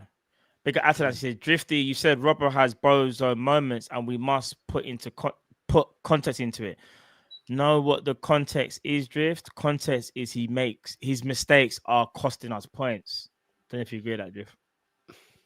I don't know if I'd go as far as to say that because we've won the 2 games he gave away the penalty. It's risky, and I don't want him doing it. Don't get me wrong. I just think that he's had a much more decent season than people are giving him credit for. I think some of these bozo moments are bad, and I definitely see a decline in him. But like I said, a 6.7 average rating for the season so far doesn't scream to me that he's been rubbish. And people are kind of acting like he's been rubbish. I think people have just gone a bit too far with their assessment of Robbo. But he should be back up. We need a new left back. Yeah. Did you see this, Cal? Oh yeah, it must have been a slip of the finger. This guy. Troy says Cal Beck scored for Blackburn today. Oh, did he? Man. Big up Beck. Big up Owen Beck, man. That's the most we can expect in January rather than a signing, though. So we might actually have to do that. Oh, you know. You know, that's a good point. Lewandowski got ran into the ground by Klopp. He's still going 10 years later. He never got ran into the ground, though. He got it right. He left before Klopp did, remember, if I'm not mistaken. Only by one season. He's still playing under one season makes a difference. Remember the quad chasing season of Savinho's last season? One season makes a difference, bro. No, but 3 years under Klopp was still a long time. So I'll be real. For me, the biggest decline I've actually seen from a Klopp player is Fabinho. I haven't seen anything like you. I'm talking. I don't even want to say too much because big up Fabinho and big up his missus Rebecca and the family. I don't want to say too much, but remember he was going through a breakup that season. We found out that could have been affecting him. No, bro. His athleticism just left him. I'm talking. His athleticism was in the car. Like I don't even understand that's even possible. Like it's Fabinho's athleticism, bro. Oh yeah, his kneecaps exploded. One summer, the athleticism just left, bro. It just left him. It was bad. Yeah. That's what happens when you chase a quad and play 66 games. So I keep telling Cal, we don't want none of them quads, man. We don't want none of them. I'm gonna be real. It's starting to make me wonder. I shouldn't say 66 games in one season is too much, guys. It's not. I'm gonna be real. It's making me question Fabinho's Sorry age. for having a bit of ambition, guys. I apologize. Sorry for it's not just about ambition, brother. When I saw Fabinho at Monaco playing right back, I did think he was older than what he was. Do you want to know why you can't always say that? Because a man who works 150 hours a week's got ambition, but he will die. But he might also succeed before. No, he will die, Cal. He will but Drift, and then he will die. He'll be remembered as Employee of the Month, though. Well, if that's important to him, then that's important to him. You know what I'm saying? Big up Vitu, Drifty. One, Madueke, Noni Madueke. He's put about Robertson. So Noni Madueke destroyed him. 2, Saka destroyed him. 3, Dimmer destroyed him. 4, Punic versus Real Madrid. 5, Redcard versus Fulham. It keeps getting worse. Stop defending That's Robert. A Rico. That is a Rico in the super chat, bro. Guys, can I lift the mood just a slight? Just 5 moments from a season we're 20 games into, though. That's a quarter season. Guys, can I just lift the mood slightly? Is that Martinelli got locked up by a 39-year-old Ashley Young. I left for something. Yeah, you know Martinelli's average though. I've said this for time. Average. Don't compliment Martinelli like that. Average. But I ain't gonna say Martinelli. He is bottom. He is bottom about Martinelli, bro. Bro, not me. You can't be talking to me. I didn't say bro. Guys, I will say. You better say my name if you're saying because it ain't me. Of course he took me, but I will own it. Martinelli has progressively got worse under Arteta. Arteta is the reason Martinelli hasn't progressed. No, he's not. I'm telling you that right now. Martinelli was playing well under Emery, and he was playing well when Arteta first got there. And Arteta has ruined Martinelli. He's not. People just know how to play against him now, and he's not. Has Arteta not also ruined Trossard? Look what's happened to Trossard in the last 12 months. No, Trossard was never good enough to start. Trossard's got worse. I'm sorry, Trossard's got worse. Nobody can't tell me. I just don't think he's a starting material player. I think when the game's a bit tired, that's when you. Has Arteta not ruined Jesus? Remember Jesus' first season? No injuries, bro. He's a free knee injury, bro. You know he came out. Part of it. In the summer, I said I can't remember the last time I played without pain in my knee. This has always been Jesus. This is why. Okay, name me. All right. Quick question: apart from Saka, name me a forward that has improved under Arteta. They bought one striker in 6 years, of course. Yeah, there's none. But even the ones that are already there, once. Name me a forward. Havertz is the only one who's. Havertz has probably improved. Havertz has improved. Havertz has improved. Has he? I don't even want to say Saka has mad improved. I think Saka's just always been that. No, it's not like mad, but I'll say Saka's just always been top. Saka's been that good. Havertz and Saka, innit? I'll say that's but genuinely, Havertz is improved. Do you think Havertz is improved? Bro, Havertz at Chelsea to Havertz at Arsenal. Come on, different players. Reece Nelson. He had a little purple patch. Bro. You see, man like Schmodix and that. Them man are better than Martinelli and Trossard. Not Trossard. He's better than Martinelli. I'm saying right now, Reece Nelson is better than Martinelli. Wilson Odbert is better than Martinelli. I'll tell you that from for free. I'll tell you that from now. Who's the left wing for Leicester? The black cute. He's better than Martinelli, bro. Elanga's better than Martinelli. I'll tell you that for free.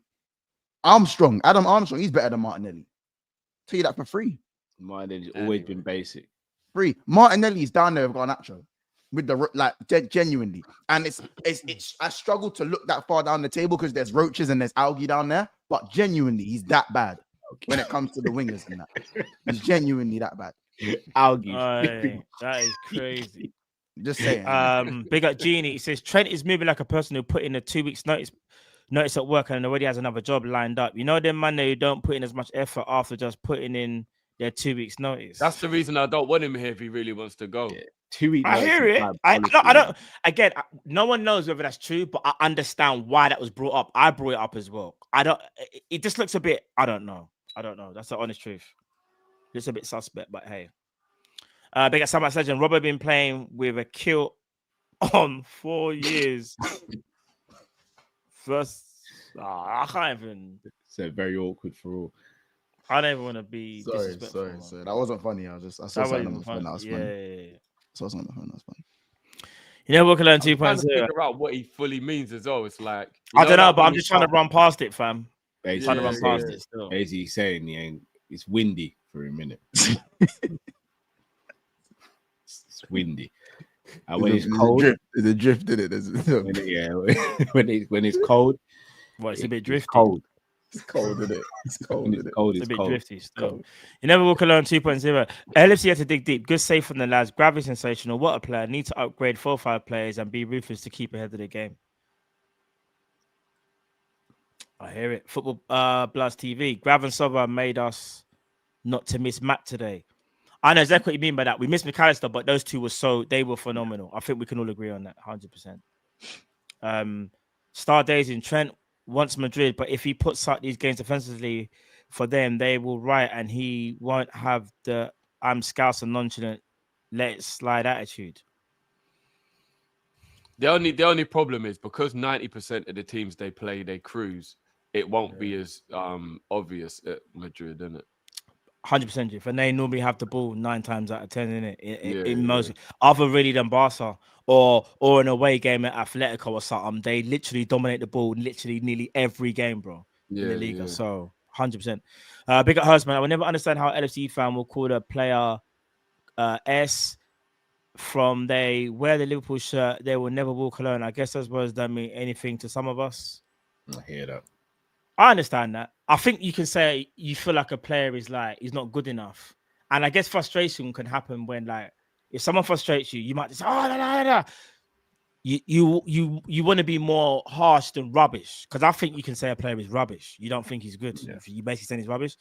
So yeah, I think there's a way how you can work things. But I also understand emotion. It's the abuse that's when it's gone too far. No, agree. That's what I said. I think emotion definitely takes over when people like go over the top.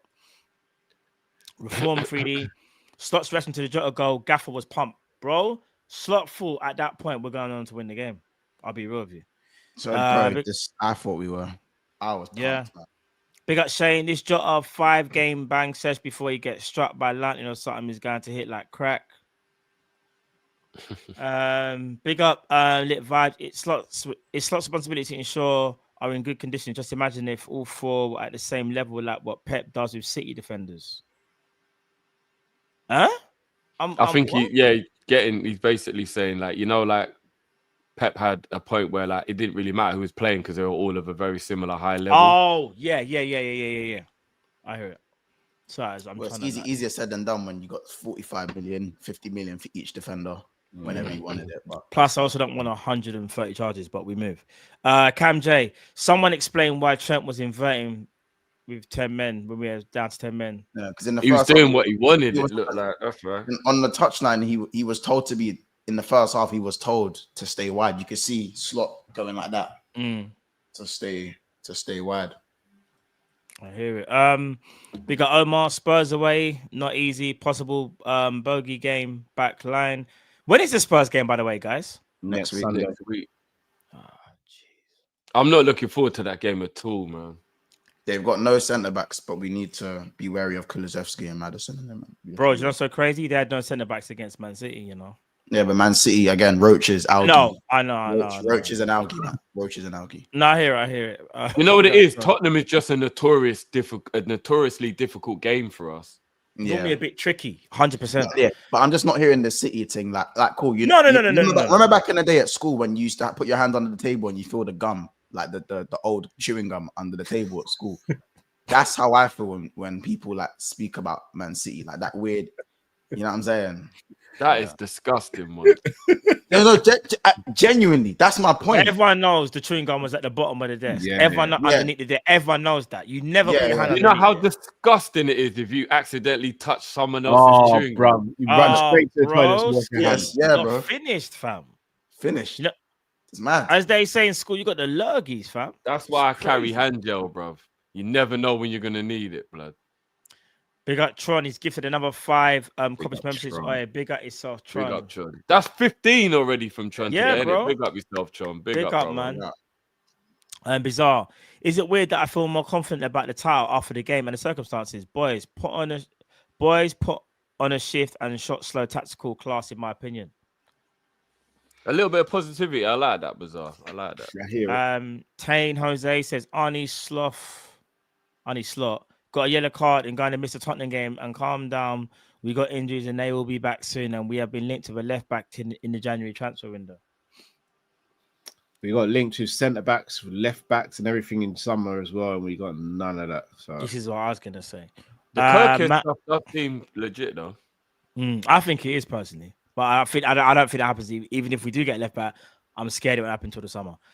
Big up Matt because Mott's explaining Cal's tactics like Pep Linders did. That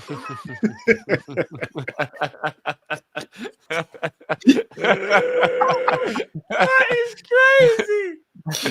Oh man, it's the line that Cal uses. It's that particular line.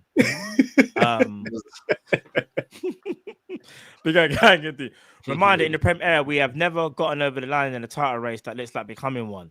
I can't have Chelsea pip us. Hashtag unbearable, hashtag not confident. Ganging deep, that's PTSD. I will admit that's PTSD. You being worried about that, but I hear it. You never walk alone 2.0 Drifty. We have been excellent. Need to improve while our rivals are down and out. More positivity needed, including myself. Ryan Babel or Gakpo? No. That one's for Cal. Hold on, guys. That one's just for Cal. No, it's not just for me, or else you'd have specified it was for me. Cal, I'll go around the panel. Who do you think is better, Ryan Babel or Gakpo? Or Gakpo? Are we talking about talent? I think it's me. I don't say this in a derogatory way, but Monts is quite a bit younger than us, guys. if we're gonna talk purely talent, I'm not even trying to little bro you. You are, bro. I definitely little bro you still. All right. Teletext. All right, teletext. I get it. All right, teletext. I get it. If we're talking literally just ability, I'll go Babel. I would go Babel for ability as well. Facts. You, Cal? Babel. Oh, okay. Go Gakpo. Fair play. Big up Cam J. Great performance with 10 men. Shame no win. We move. Facts. Big up yourself, Cam J. Big up Jamrock. Carl was not excited about Grav because of Endo. Thank you, Jamrock. But does that make it okay? I don't understand. Have I missed something? Have I genuinely missed something? No, he's right. You know, imagine if the missus came home and you said you never cooked kids for you didn't cook dinner for the kids because you had a bad day. She'd be like, yeah. Does that make it okay? I understand what Jamrock's saying. Jamrock's not wrong in what he's saying, but it doesn't make it okay. Right. The kids. I see what you're doing now. I see what you're doing, Jamrock. I see what you're doing, but it's all right. You like in the air fryer for them, no?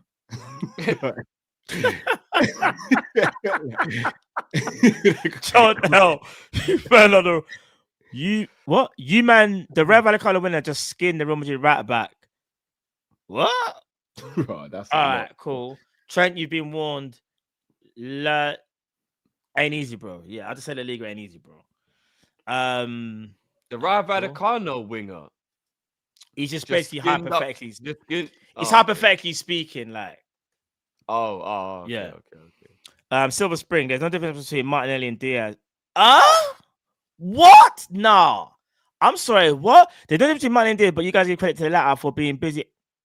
Matt. You know what? No. Matt, I see what they're trying to do. Matt, I see what they're trying to do. I'm not gonna let them do it. I'm under the table. Come under the table. Don't.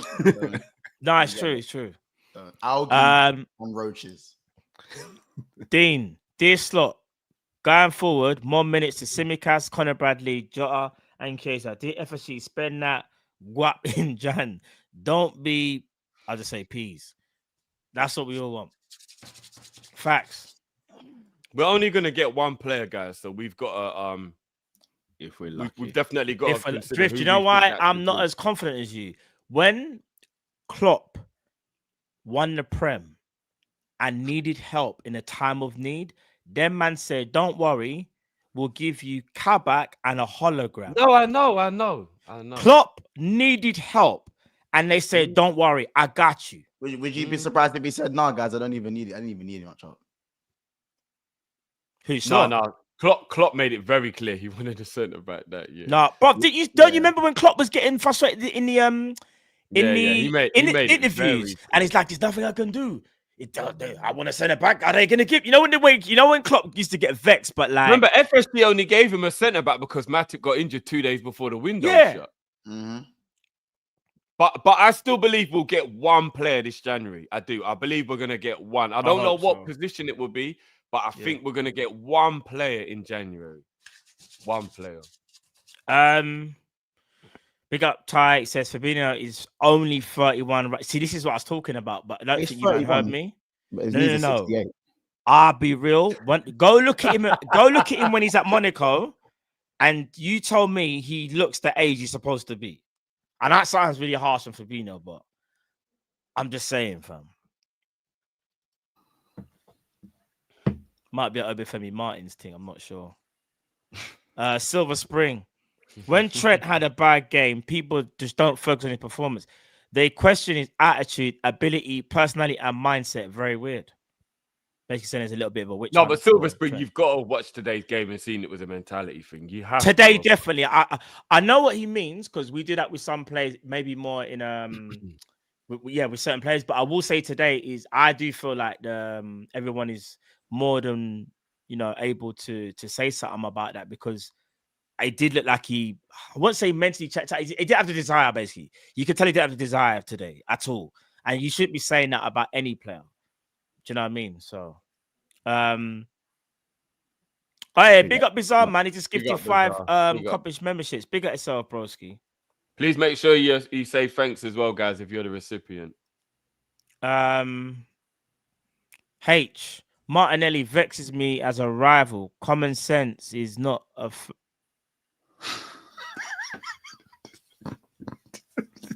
Common sense is not a flower that grows in every garden. I might have to use that. I'm not gonna lie, that's our bar, Read the rest of it. That is crazy. But man said fake Brazilian, you could find more samba in butter chicken.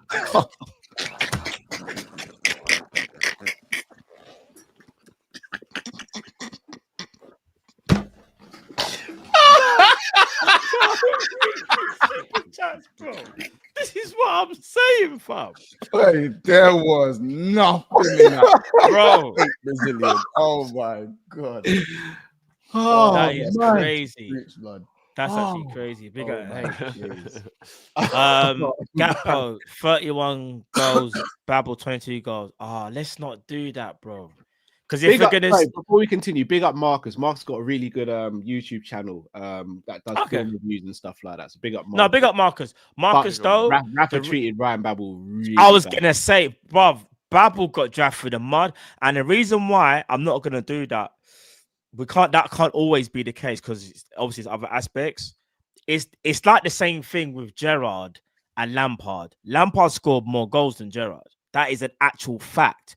But Gerrard was the better player. But hey.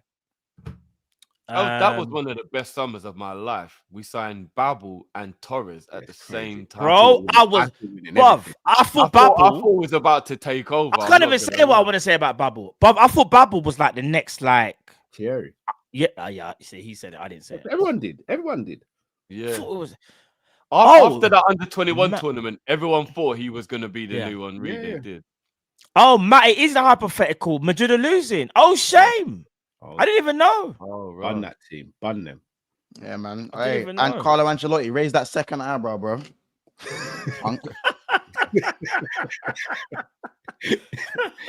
Big up Tron. Wish you could have seen bro. I don't. If Thiago in a slot bro, in a slot team. Oh my! Please, guys, please. I'm saying for now. Let's listen. We want to make this 18 plus. We don't want to make this 18 plus. You don't want to do this. You know what I'm saying? So. Jamrock, Carl said a better DM than Endo and signing.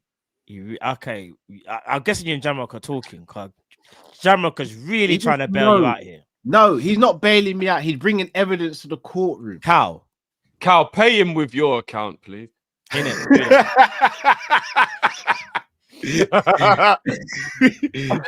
Bro, you know what? This way, I'd have Jamrock as my lawyer, bro.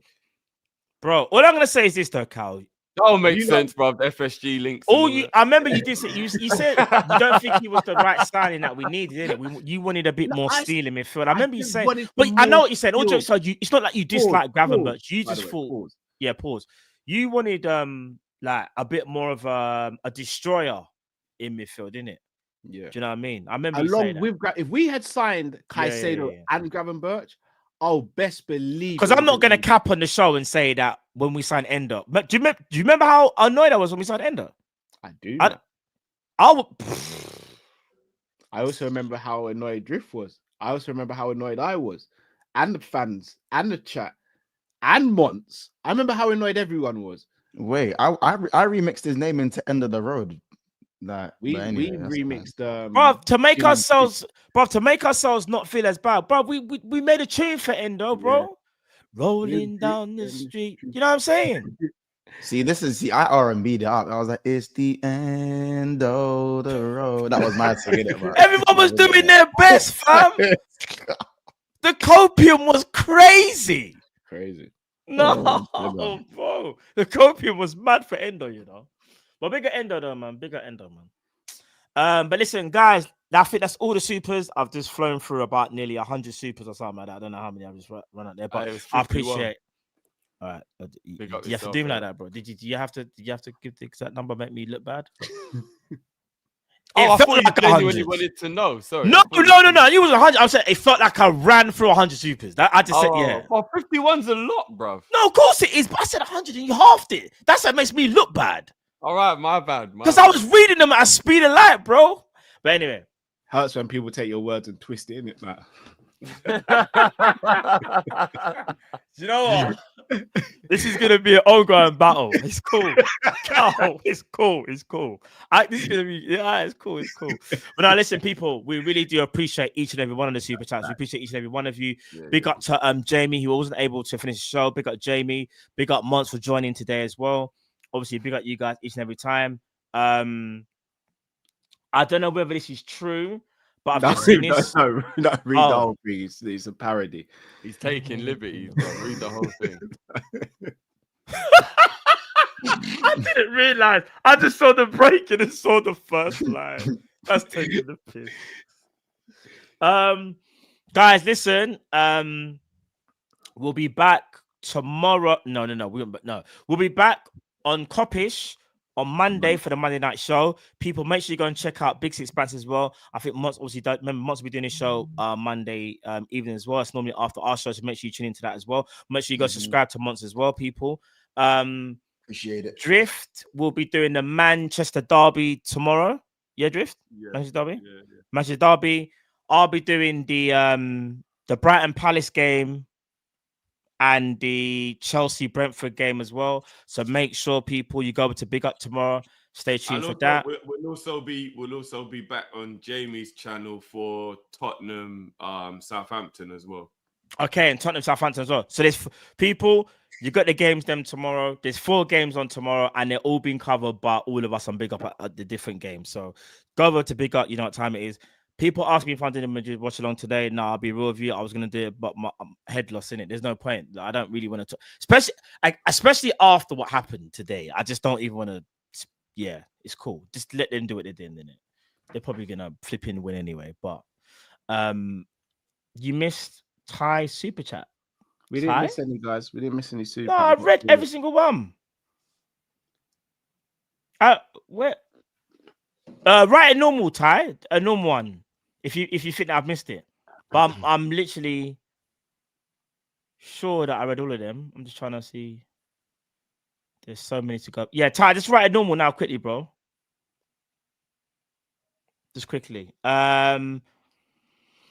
Yeah, but anything you want to say for take people out, guys? I'm waiting for Ty's. Just a big up to everyone in the chat and for all the supers and obviously Monts and Jay for jumping in as well. Much appreciated. I put the links to Monts and Jay's channels in the description as well. So guys, please do go and subscribe to their channels and show them some love, please, people. I think there might be a bit of an issue with supers coming through. Omar's saying that 2 supers got missed, but guys, we definitely read Omar's ones. If there was more, but I just saw the ones that I could see. Like you said, there might be some that haven't gone through or something. Because I remember reading Omar's ones. I actually remember the names. Oh, okay. Not all the names, but I remember Omar's name though. Like, but yeah, I don't know. Monts, let the people know when they're gonna find you next, bro. My head's on Jupiter, if I'm being honest. So probably somewhere on Jupiter. Yeah. No, I'm joking. I'll be live tomorrow, 7:30 for the roundup. Yeah, 7:30 for the roundup. Luckily, as I said, Arsenal drew their game, so I won't get fried as bad by the mandem. So yeah, man, make sure you guys subscribe. Just hit 13.7k today, so I'm gonna try to push for 14k by the end of the year. God willing. Trust me. You know what I'm saying? So appreciate it. Yourself, man. But yeah, there you have it, people. I'm so tired, flipping out. Yeah, we'll be like I said, we'll be back on Kopish YouTube Monday. Go over to Big Up tomorrow. Hold on. How many likes are we on? Yeah, that's a good point, actually, bro. I'm not gonna lie. Looking back at that Gravenberch thing, you can tell it was like around the lockdown times. We look rough, Jesus. There's quite a lot of streams outside of lockdown. I look really rough, so I can't even say that was exclusive to lockdown. If I'm going to be honest, yeah, lockdown. I'm not going to lie. Lockdown was a bit of a mad thing still. 568 likes apparently. Guys, at one point there was over 1,600. Now it's still 1,300 right now. Yeah, come on, guys. How's that not 1,000 likes? Can we get this up to 1,000 likes, please, guys? We really appreciate it. All you gotta do is just hit the like on the video. That is it. Just hit the like on the video before you log off or go to watch another channel. Just hit the like on the video and then go about your business. We're the really those guys taking your business. Just like I got back your piece. Yeah, because everyone's got things to do, innit? No, I don't mean like. I know you did it. It's such a Jamaican term, though, innit? Yeah, like a bit of guamo. You know what I mean. People, them. You know what I mean, innit? What I mean is, I know everybody busy. Made our game the game of the day, you know. What did they? Yeah. Apparently, Madrid are losing 2-0. Damn. Beautiful. Damn. This is the reason why I don't even understand. Of course, they probably will fix up, but at the moment, they don't even look like they're on a better trajectory than Liverpool. So it's even more weird with this whole obsession with going. Here's the thing, though, Drift. In the Liga, they can kind of get away with the because this is. I don't know if this is. He's only going there to win Champions League. You don't go to Madrid to win La Liga. You go there to win Champions. Oh, look, I agree with that. Because the league is kind of a given out of Barca or Real Madrid, and it's normally Real Madrid at the moment. But yeah. But yeah, people, listen, we're going to end it here. Like I said, catch us tomorrow on Big Up, me, Drift, and Jamie. Keep an eye on Cal's Big Up as well. People, make sure you go over to Cal's Big Up as well. That's out there as well. Go to Big Six Pants as well, people, tomorrow for his go to Monty's show tomorrow evening around 7:30, I believe. And yeah, people. Super chat that Ty wrote in. Okay. Players who fell off a cliff. Young, Firmino, Fabinho, Mane, Trent, Robertson, they all fell off like they're 37. Even Salah only last half seasons. I'm worried about Salah's second half of the season because K's already been about. The wickedest thing is, though, most of the players that he just named there were 30, so they still should have some game in their legs, but they weren't like in their 20s. But I hear it. Yeah, no, I hear it as well. Still, I think Mane was an injury as well, but I don't know. But people, listen, love for the love. We'll see you tomorrow. Take care. God bless. We out, people. Yes. Bless up. Peace.